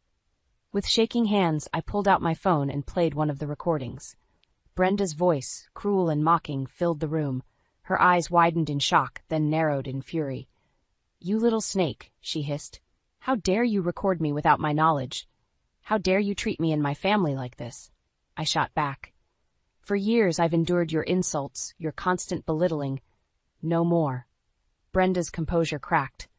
"What do you want from me?" "I want you to apologize to Emma. I want you to speak at her wedding as promised, and I want you to start treating me with respect." She laughed bitterly. "Or what? You'll show those recordings to Kenneth? He'll never believe you over me." Her words hit a nerve, but I stood my ground. "Are you willing to take that risk?" "Because I am." For a moment we stared each other down. Then, to my shock, Brenda's shoulders slumped. "Fine," she spat. "I'll do it, but this changes nothing between us." As I left her house, my heart pounding, I felt a mix of triumph and dread. I'd won this battle, but at what cost? Back home, I found Kenneth waiting anxiously. "How did it go?" I sank onto the couch beside him. "She agreed to speak at the wedding." But what?" he pressed. I took a deep breath. "Kenneth, there's something I need to show you." As I pulled out my phone, my finger hovering over the play button, I knew I was about to change our lives forever. The recordings would expose Brenda's true nature, but they would also shatter Kenneth's image of his mother. Was I ready for the fallout? I looked into my husband's concerned eyes and made my decision. With a trembling finger, I pressed play. The recordings played, filling our living room with Brenda's caustic voice. Kenneth's face paled, his eyes widening with each venomous word. I watched, heart pounding, as the truth I'd lived with for years finally came to light. "I can't believe this," Kenneth whispered, his voice cracking. "All this time, how could she?" I reached for his hand, but he pulled away, standing abruptly. "I need to talk to her. Now." "Kenneth, wait." But he was already grabbing his keys, storming out the door. Panic seized me. This wasn't how it was supposed to go. I fumbled for my phone, dialing Emma's number as I raced to my car. It's happening. Kenneth knows everything. He's on his way to confront Brenda." "Oh, God, Lou, what can I do?" "Meet me at Brenda's. Hurry." The drive was a blur. I arrived just as Kenneth was pounding on Brenda's front door. Emma pulled up seconds later, breathless and wide-eyed. Brenda opened the door, her face a mask of confusion. "Kenneth? Louisa, what's the meaning of this?" Kenneth pushed past her into the house. We followed, the air thick with tension. "How could you, Mother?" Kenneth's voice was low, dangerous. "All these years, treating Louisa like this?" Brenda's eyes darted between us, realization dawning. "She showed you those ridiculous recordings?" "Kenneth, surely you can't believe. I heard it myself," he roared. "Your voice, your words, how you've belittled and insulted my wife, my family." Brenda's composure cracked. Now, darling, you have to understand, I only wanted what was best for you. Louisa, she's just not our kind. The room fell silent. I felt Emma stiffen beside me, her hand finding mine and squeezing tight. Kenneth's voice was ice. Our kind? And what kind is that, Mother? Cruel? Elitist? That's not what I meant. Then what did you mean? I found myself speaking, my voice steadier than I felt. All these years you've made me feel small, worthless. But I'm not the problem here, Brenda. You are. Brenda's face contorted with rage. How dare you? After everything I've done for this family. Family? Emma interjected, her quiet voice cutting through the chaos. Is that what you call this? Tearing people down, making them feel inferior? Brenda turned on her, sneering. Oh, the little librarian speaks. Tell me, dear, how many advanced degrees do you have? How many published works? That's enough, Kenneth bellowed. The room fell silent once more. Mother, I want you out of our lives. All of our lives. Brenda paled. Kenneth, you can't mean that. I'm your mother. Not anymore, he said, his voice breaking. Not after this. As the weight of Kenneth's words sank in, Brenda's facade finally crumbled. She collapsed into a chair, her shoulders shaking with silent sobs. For a moment I felt a flicker of pity. Then I remembered all the pain, all the sleepless nights, all the times I doubted myself because of this woman. It's over, Brenda, I said softly. You've lost. We turned to leave, but Brenda's voice, small and broken, stopped us. Please, don't do this. I'll do anything. I'll speak at the wedding. I'll apologize. Just please. I looked at Kenneth, then at Emma. Their faces mirrored my own conflicted emotions. It's not that simple, I finally said. Words aren't enough anymore. As we walked out, leaving Brenda alone in her grand, empty house, I felt a mix of triumph and sorrow. We'd won, but at what cost? Outside, Kenneth pulled me into a fierce embrace. I'm so sorry, Lou. I should have seen it sooner. I held him tight, feeling the tears I'd held back for so long finally spill over. Emma joined our hug, her presence a balm to my raw emotions. As we stood there, united in the aftermath of the storm, I realized this wasn't the end. It was a new beginning, for all of us. But what that beginning would look like and whether Brenda could ever be a part of it remained to be seen. The days following our confrontation with Brenda passed in a haze of emotional turmoil. Kenneth was a shell of himself, alternating between bouts of anger and periods of deep, brooding silence. Emma threw herself into wedding preparations with a frenetic energy that worried me. And I felt hollowed out, unsure if I'd done the right thing. A week before Emma's wedding, the other shoe finally dropped.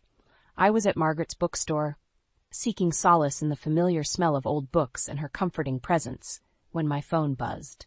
It was Kenneth. Lou, you need to come home, now. His tone sent chills down my spine. I rushed back, my mind racing with possibilities. Had Brenda done something? Was Kenneth having second thoughts about cutting her off? I burst through our front door to find Kenneth pacing, his face ashen. It's all over the university, he said without preamble. Someone leaked the recordings. The world tilted beneath my feet. What? How? He shook his head, running a hand through his disheveled hair. I don't know, but everyone's heard them. The dean called me in this morning. They're considering revoking Mother's Emeritus status. I sank onto the couch, my legs suddenly weak. Oh, God. Kenneth, I'm so sorry. I never meant for this to happen. His eyes met mine, a storm of emotions swirling in their depths. Didn't you, though? Isn't this exactly what you wanted, to see her fall? His words stung like a slap. That's not fair, I whispered. I just wanted her to stop hurting us. Before he could respond, my phone rang. It was Emma, her voice tight with panic. Lou, have you seen the news? Brenda's all over social media. They're calling her the elitist professor. It's bad. My heart sank further. Em, I'm so sorry. Your wedding. Forget the wedding, she snapped. Lou, what have we done? As I hung up, feeling the weight of guilt crushing me, Kenneth's phone chimed. His face paled as he read the message. It's Mother, he said quietly. She's in the hospital, apparent suicide attempt. The world stopped. In that moment, I saw with terrifying clarity the consequences of my actions. Yes, Brenda had been cruel, had made my life miserable. But this was never what I'd intended. We have to go to her, I heard myself say. Kenneth nodded, his eyes haunted. As we drove to the hospital in tense silence, I couldn't help but wonder, had I become the very thing I'd despised? In my quest for justice, had I lost my own humanity? At the hospital, we found Brenda in a private room, looking small and frail in the stark white bed. Her eyes, usually so sharp and judgmental, were dull and unfocused. "Kenneth," she whispered, her voice barely audible. "Louisa," I stepped forward, my heart pounding. "Brenda, I—" "No," she interrupted, her hand trembling as she raised it. "Let me speak. I've done terrible things, to both of you. To Emma, I see that now." Tears welled in her eyes, a sight I'd never thought I'd witness. "I was so afraid," she continued. "Afraid of losing my status, my influence, afraid of not being needed. I lashed out at you, Louisa, because you represented everything I feared, and in doing so I nearly lost the only things that truly matter." She reached for Kenneth's hand, then mine. To my shock, I found myself taking it. "Can you ever forgive me?" she asked, her voice breaking. I looked at Kenneth, saw the conflict in his eyes that I felt in my own heart. Could we forgive her? After everything she'd done, everything that had happened, as we stood there, the future hanging in the balance, I realized we were at a crossroads. Our next words, our next actions would determine not just Brenda's fate, but our own. Could we find a way forward, or was the damage too great to repair? The weight of that decision pressed down on me, leaving me breathless. Whatever came next, I knew our lives would never be the same. The months following Brenda's hospitalization were a whirlwind of change and introspection. As I stood in our nursery, gently rocking our newborn daughter, I marveled at how much our lives had transformed. Brenda's fall from grace had been swift and merciless. The university revoked her emeritus status, citing ethical violations. Her colleagues distanced themselves, her speaking engagements dried up. The woman who had once loomed so large in our lives suddenly seemed small and vulnerable. Kenneth struggled with the aftermath, torn between anger at his mother's past behavior and concern for her well-being. I watched him grapple with these conflicting emotions, my heart aching for the pain he endured. Emma's wedding had been a bittersweet affair. The shadow of recent events hung over the celebration. But there was also a sense of relief, of burdens lifted. As I watched my sister exchange vows, I felt a glimmer of hope for our family's future. Now, as I held my daughter, I found myself at a crossroads. The anger and resentment I'd harbored for so long had left me feeling hollow. The victory I'd thought I wanted tasted like ashes in my mouth. A soft knock at the door pulled me from my reverie. Kenneth entered, his eyes tired but warm. "How are my girls doing?" he asked softly. I smiled, passing our daughter to him. "We're good, just thinking." He cradled her gently, a look of wonder on his face. "About?" I took a deep breath. "About your mother. About everything." Kenneth's expression grew serious. "Lou, we need to talk about that. I've been thinking, maybe it's time we reached out to her." My heart raced. "Are you sure?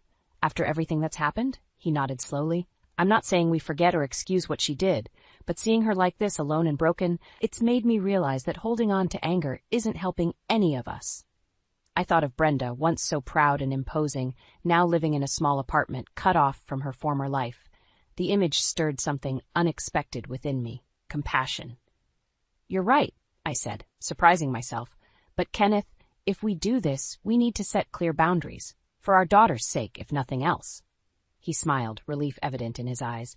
"Of course, we'll do it together on our terms." As we stood there, our daughter nestled between us, I felt a weight lift from my shoulders. The path ahead wouldn't be easy, but for the first time in years, I felt hope. The next day, we visited Brenda. She opened the door, her eyes widening in surprise at the sight of us and the baby carrier in my hand. "Kenneth? Louisa? Is that—" I nodded, stepping inside. "Your granddaughter. We thought it was time you met her." Tears welled in Brenda's eyes as she gazed at the sleeping infant. "She's beautiful," she whispered. "I never thought, I didn't dare hope." "Mother," Kenneth said gently, "we want to try and move forward. It won't be easy, and there's a lot to work through, but if you're willing to try, so are we." Brenda's hand trembled as she reached out, hesitating before touching her granddaughter's tiny fingers. "I don't deserve this chance," she said, her voice thick with emotion, "but I promise you, I'll spend every day trying to earn it." As I watched Brenda with our daughter, I felt the last vestiges of my anger melt away. In its place was a cautious optimism, a hope for a future where the cycles of hurt and resentment could be broken. Later that night, as Kenneth and I lay in bed, our daughter sleeping peacefully nearby, I reflected on the journey that had brought us here. The pain, the anger, the desire for revenge, it had all led to this moment of healing and new beginnings. "What are you thinking?" Kenneth asked, his hand finding mine in the darkness. I squeezed his fingers, a smile playing on my lips.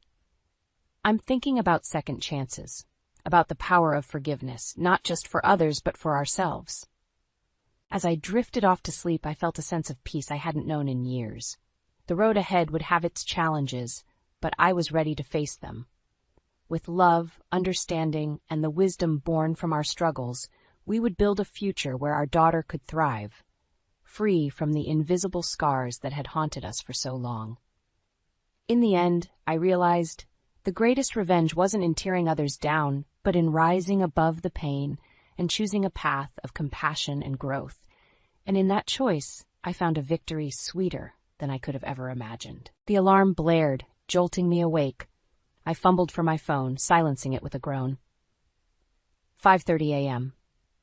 Another day, another dollar. Or in my case, several $100s spread across 3 part-time jobs. I rolled out of bed, careful not to wake Daniel. He stirred slightly, mumbling something about profit margins in his sleep. Poor guy. His dreams of entrepreneurship were starting to invade his subconscious. As I shuffled to the bathroom, a wave of nausea hit me. I gripped the sink, willing it to pass. This was the 3rd morning in a row. Could it be? No, I couldn't think about that now. There was too much to do. I showered quickly, threw on my waitressing uniform, and headed to the kitchen. The bills on the counter caught my eye, their red past due stamps glaring accusingly. I shoved them into a drawer. Out of sight, out of mind, at least for now. The coffee maker gurgled to life just as Daniel wandered in, his hair sticking up at odd angles. "Morning, babe," he yawned, wrapping his arms around me from behind. I leaned into him, savoring the moment. "Hey, sleepyhead. Big day today?" He nodded, his chin resting on my shoulder. "Meeting with Greg to finalize our business plan. This could be it, Kara, the break we've been waiting for." I turned to face him, forcing a smile. "That's great, Han. I'm sure it'll go well."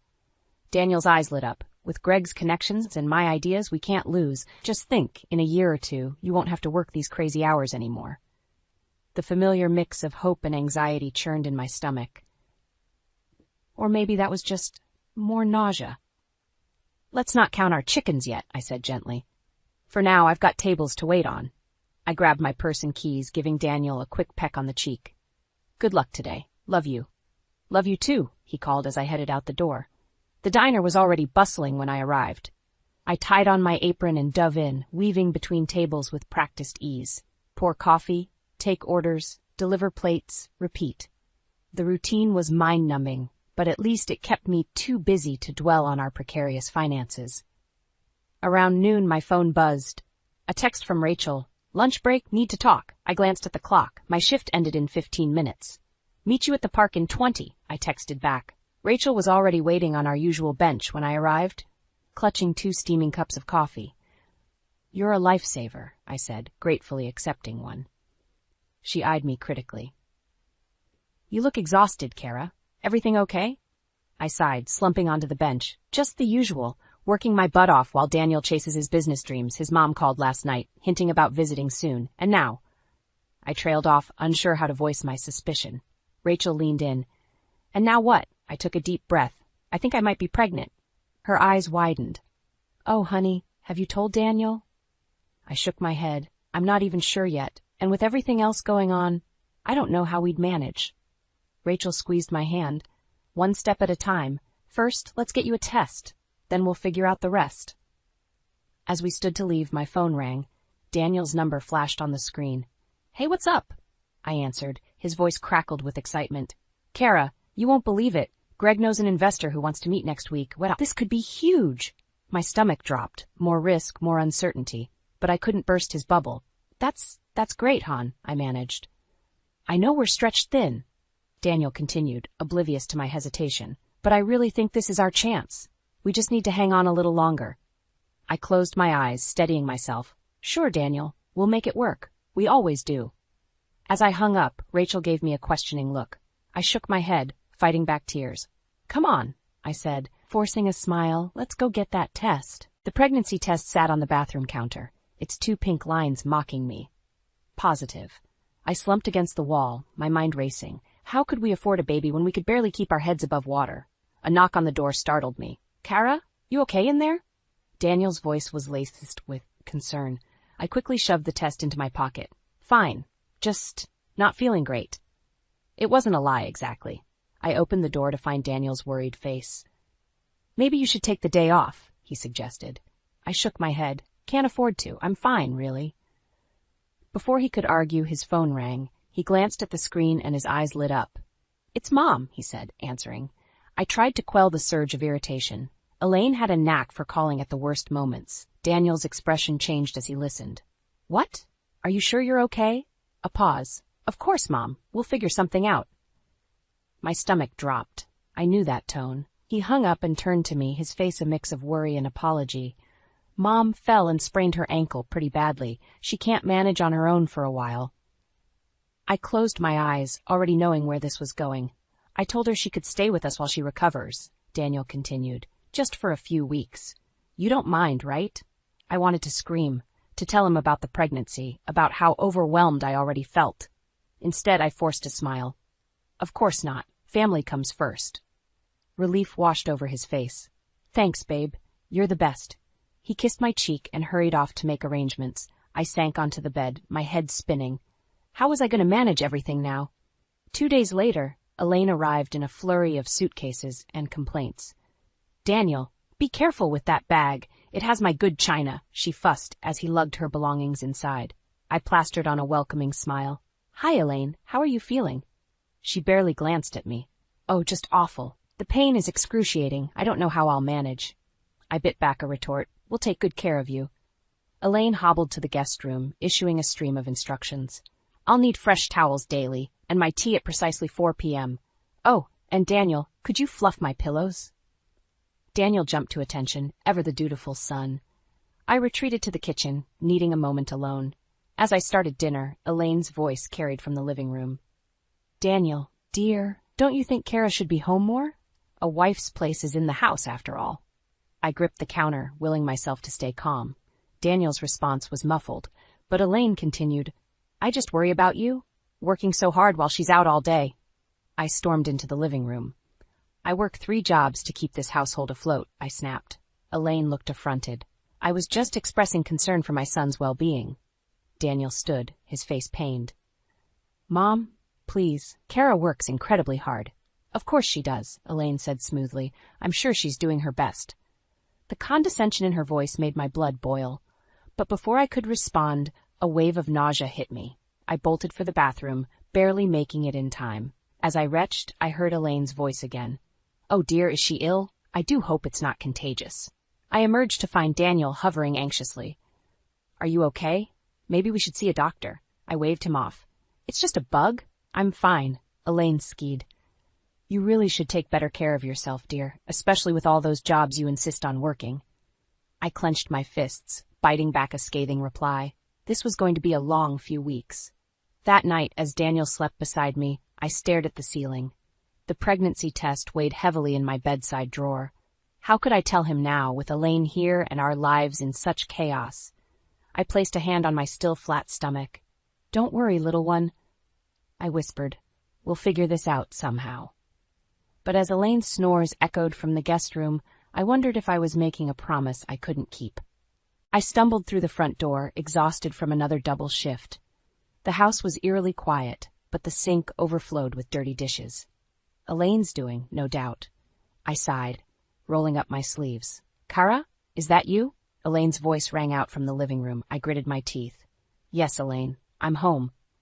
She hobbled in, her ankle brace clunking on the hardwood. Oh, good. I was hoping you'd take care of those dishes. I would have done them myself, but you know my ankle. I bit back a retort. Of course, Elaine. I'll get right on it. As I scrubbed, Elaine hovered nearby.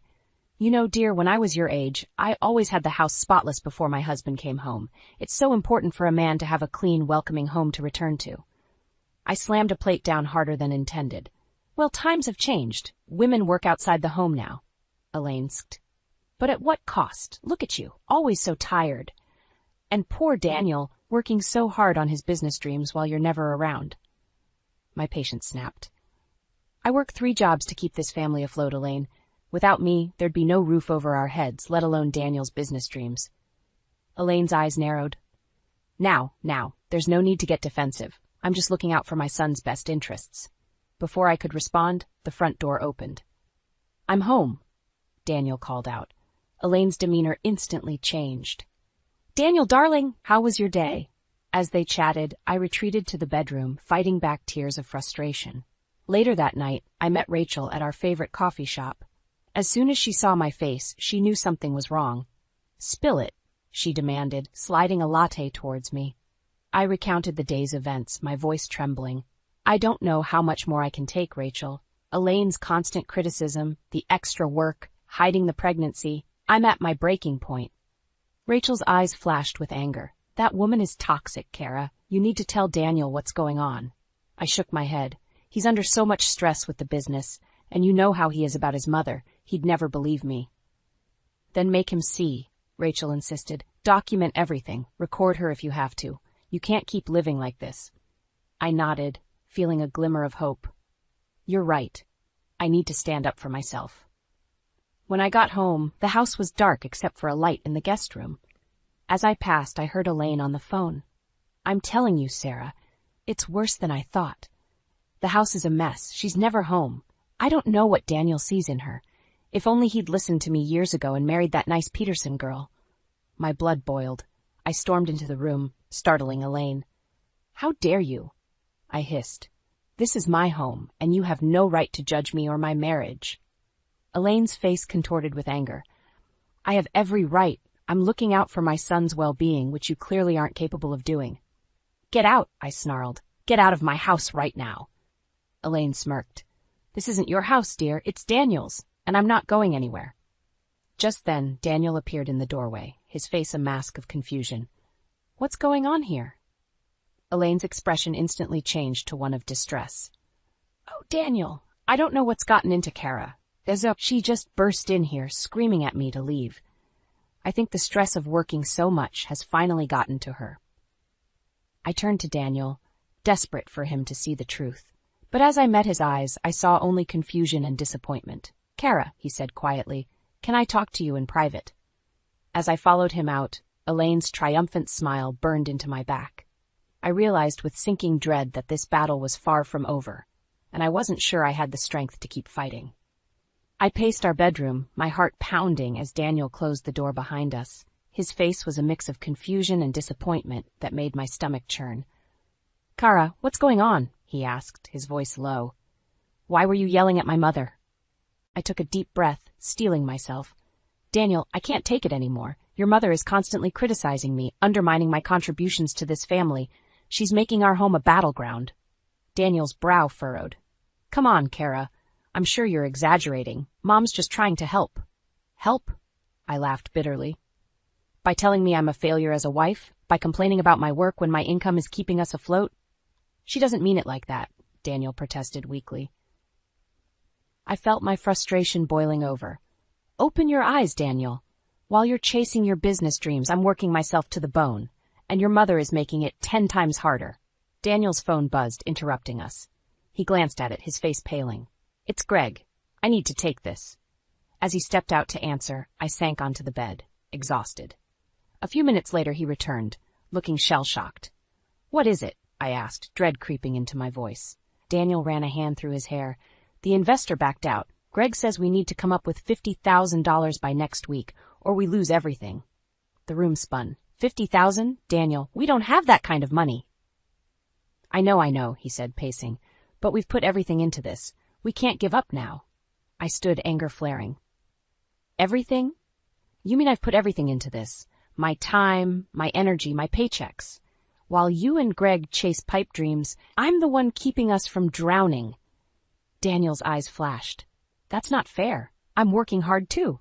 On what? I shot back. A business that's about to collapse?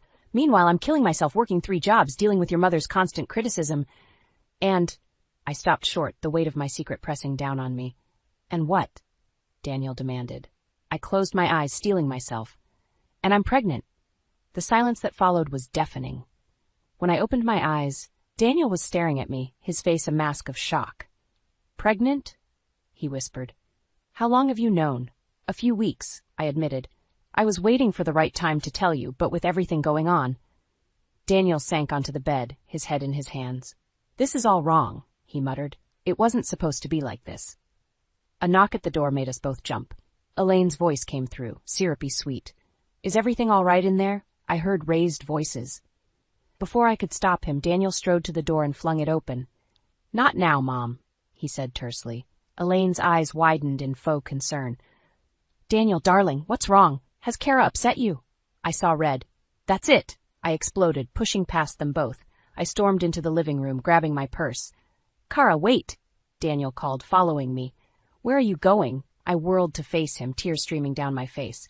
I can't do this anymore, Daniel. I can't be the only one fighting for us while you bury your head in the sand. Either your mother goes, or I do. Elaine gasped dramatically.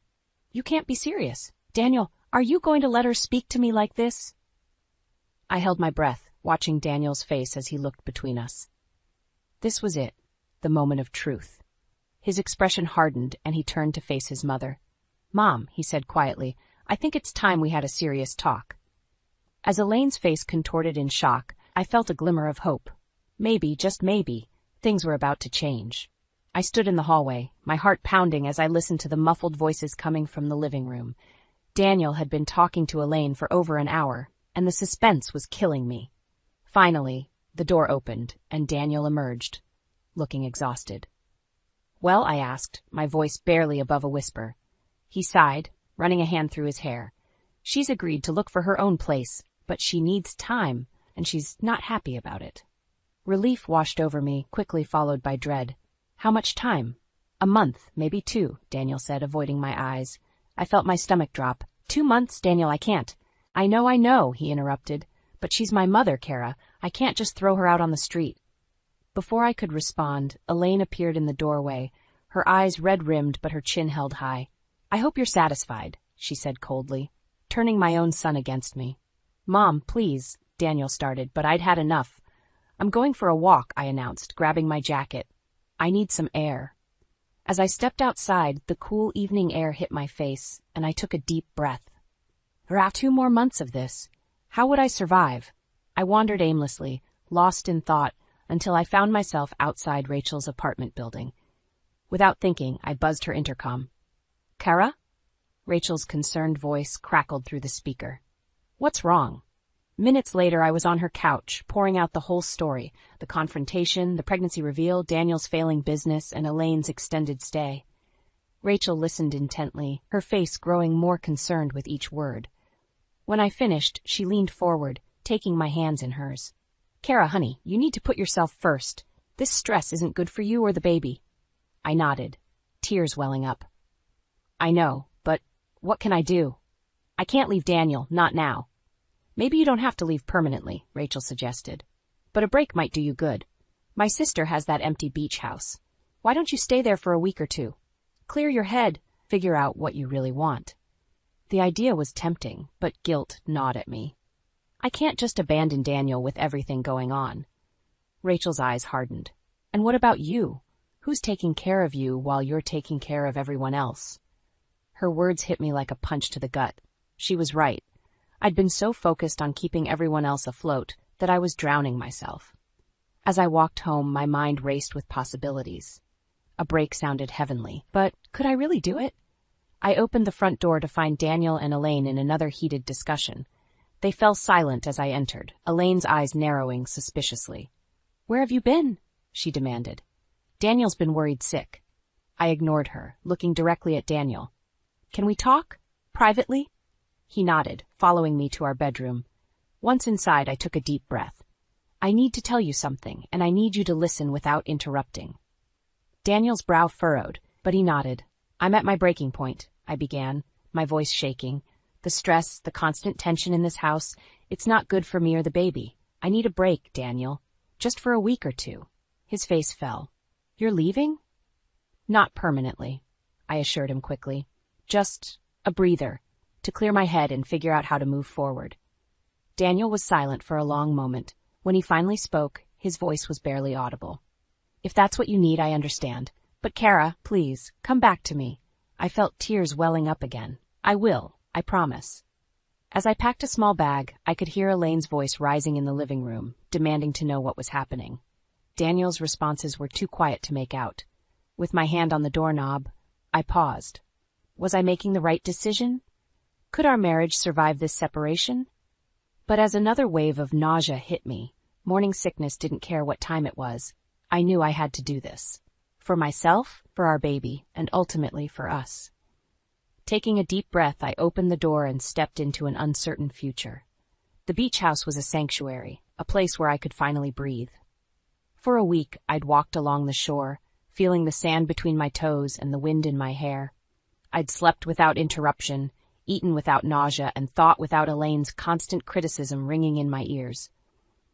But as I packed my bags to return home, anxiety crept back in. What would I be walking into? Daniel had called every day, his voice a mixture of longing and frustration. The business is falling apart, Kara, he'd said yesterday. Greg's talking about cutting our losses. And Mom, she's not taking this well.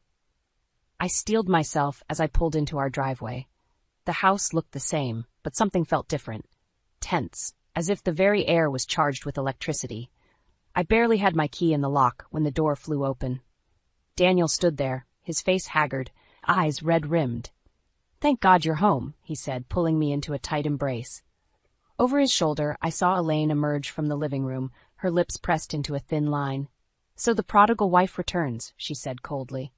I felt Daniel stiffen. To my surprise, he turned to face his mother. "That's enough, Mom. I told you, Kara needed this break. We both did." Elaine's eyes narrowed. "Break? Is that what you call abandoning your family when they need you most?"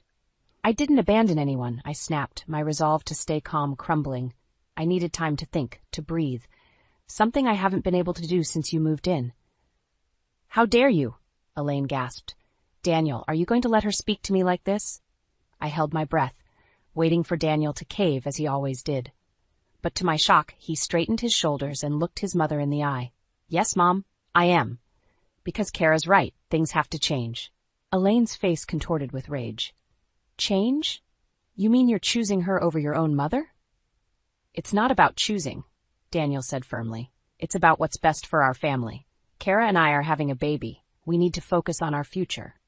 I felt a surge of love and pride for Daniel. Finally, he was standing up for us. But Elaine wasn't done.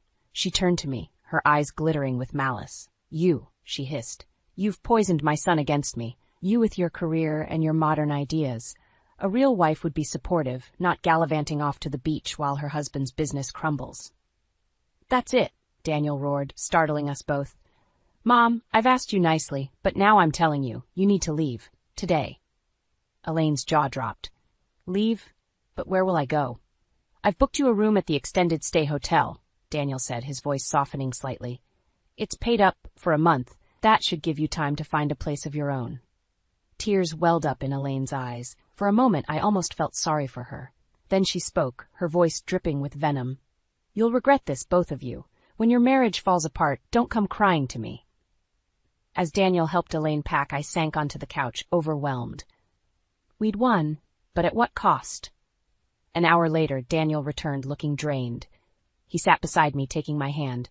"I'm sorry," he said softly, "for everything, for not seeing what was happening, for not standing up for you sooner." I squeezed his hand. "It's okay. We're going to be okay." He nodded, but his eyes were troubled. "There's something else I need to tell you, Kara. It's about the business." My heart sank. After everything we'd been through, could we handle one more crisis? As Daniel began to speak, I braced myself. Whatever was coming, we'd face it together. We had to. For our future, for our baby, for us. But as I listened to Daniel's words, I realized that our biggest challenge was yet to come. And this time, standing up to Elaine might have been the easy part. I stared at Daniel, my mind reeling from his words. "Bankruptcy? Are you sure there's no other way?" He shook his head, his eyes filled with despair. "Greg and I have tried everything. The debts are just too much. We're going to lose it all, Kara." My heart raced as the implications sank in. Our savings, our home, our future. All of it was at risk, and with a baby on the way. "What are we going to do?" I whispered, my hand instinctively moving to my stomach. Daniel's face hardened. "I've been thinking about this a lot, Kara, and I think we should get a divorce." The world seemed to tilt on its axis. Divorce? I echoed, my voice barely audible. Daniel, what are you talking about? He leaned forward, his eyes intense. It's the only way to protect you and the baby. If we divorce before I file for bankruptcy, you might be able to keep the house and your savings. It's the only way I can think of to give you and our child a chance. I felt like I was drowning, gasping for air. No, I said, shaking my head vehemently. No, Daniel, we're not doing that. We're in this together. But Kara, he pleaded, think about the baby.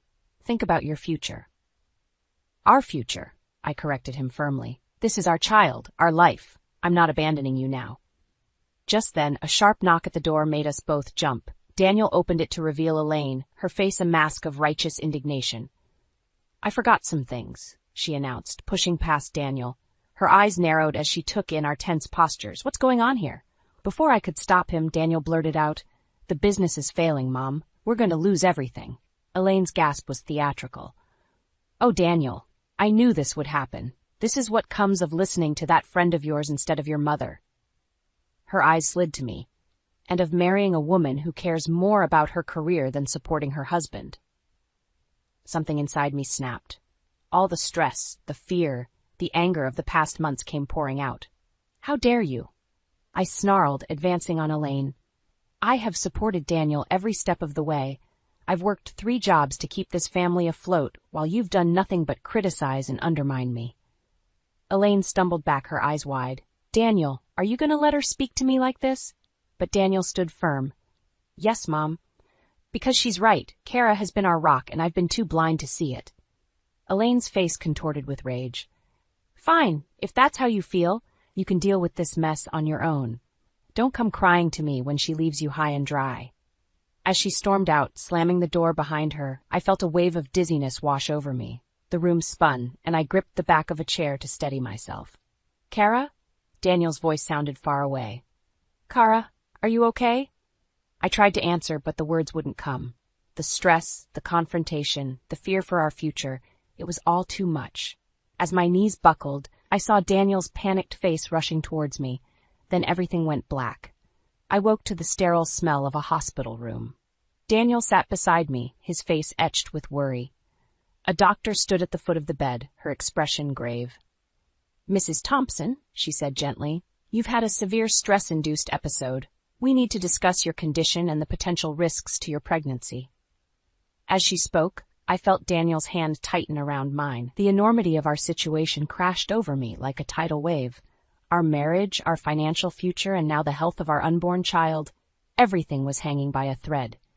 In that moment, I realized we had reached a crossroads. The decisions we made now would shape the rest of our lives. As I looked into Daniel's eyes, I saw my own fear and determination reflected back at me. Whatever came next, we would face it together. We had to. For our love, for our family, for the future we still believed in. The doctor's words hung in the air like a heavy fog. Mrs. Thompson, with your current stress levels, we're concerned about the risk of preterm labor. You need to make some significant lifestyle changes immediately. I nodded numbly, my hand instinctively moving to my belly. Daniel squeezed my other hand, his face a mixture of fear and determination. We'll do whatever it takes, he said firmly. As we left the hospital, a plan began to form in my mind. It was time to end this, once and for all. We need to talk to your mother, I told Daniel, together. He looked surprised but nodded. Okay, let's do it. We found Elaine at her hotel, packing her bags. Her eyes narrowed when she saw us. Come to apologize? She sneered. I took a deep breath, steeling myself. No, Elaine, we've come to say goodbye. Her face paled. What? I stepped forward, my voice steady. For years, I've tried to be the daughter-in-law you wanted. I've endured your criticism, your manipulation, your constant undermining of my worth, but no more. Your behavior has put my health and my baby's life at risk. It ends now. Elaine's mouth opened and closed, but no words came out. Daniel placed a hand on my shoulder, supporting me. Mom, he said softly, we love you. But Kara's right. Your actions have caused nothing but pain and stress. We can't have that in our lives anymore, especially not with a baby on the way. Elaine's eyes filled with tears. But I'm your mother. You can't just cut me out of your lives. I felt a surge of compassion, despite everything. We're not cutting you out, Elaine. We're setting boundaries. If you want to be part of our lives, part of your grandchild's life, things need to change. The choice is yours." For a moment I thought she might lash out again, but then something in her eyes shifted. I never meant to cause harm," she whispered. "I just wanted what was best for Daniel." "I know," I said gently, "but Daniel and I are a team. We decide what's best for our family, together." Elaine nodded slowly, a look of understanding finally dawning on her face. "I see that now. I'm sorry. Truly." It wasn't a magical fix, but it was a start. As we left Elaine's hotel, I felt a weight lift from my shoulders. The next few weeks were a whirlwind. We sold our house, using the money to pay off Daniel's business debts. It wasn't enough to save the company, but it gave us a clean slate. We found a small apartment, cozy but full of potential. As I unpacked boxes in our new living room, Daniel came in with a stack of papers. "What's all that?" I asked. He grinned, a spark of excitement in his eyes that I hadn't seen in months. "Remember my old idea for a small consulting firm? Well, I've been working on a business plan. It's smaller scale, lower risk, and—" he paused, looking sheepish. "I was hoping you'd consider being my partner in it." I stared at him, stunned. "Me? But I don't know anything about running a business." Daniel took my hands in his. "You know more than you think. Your financial skills, your work ethic, your ability to connect with people, that's exactly what we need. We'd be equal partners every step of the way." Tears welled up in my eyes as I nodded. "Yes," I whispered. "Yes, let's do it." As we hugged, I felt a flutter in my belly, our baby's first kick. We both laughed, placing our hands on my stomach. That night, as we lay in bed in our new home, I reflected on the journey we'd been through. The struggles, the pain, the moments of doubt, they had all led us here, to a place of understanding, of true partnership, of hope for the future. "I love you," I murmured to Daniel, already half asleep. He pulled me closer, his hand resting protectively over our growing child. "I love you too," he whispered back. "Both of you." As I drifted off to sleep, I felt a sense of peace wash over me. We had weathered the storm, emerging stronger and more united than ever. Whatever challenges lay ahead, I knew we would face them together as a family.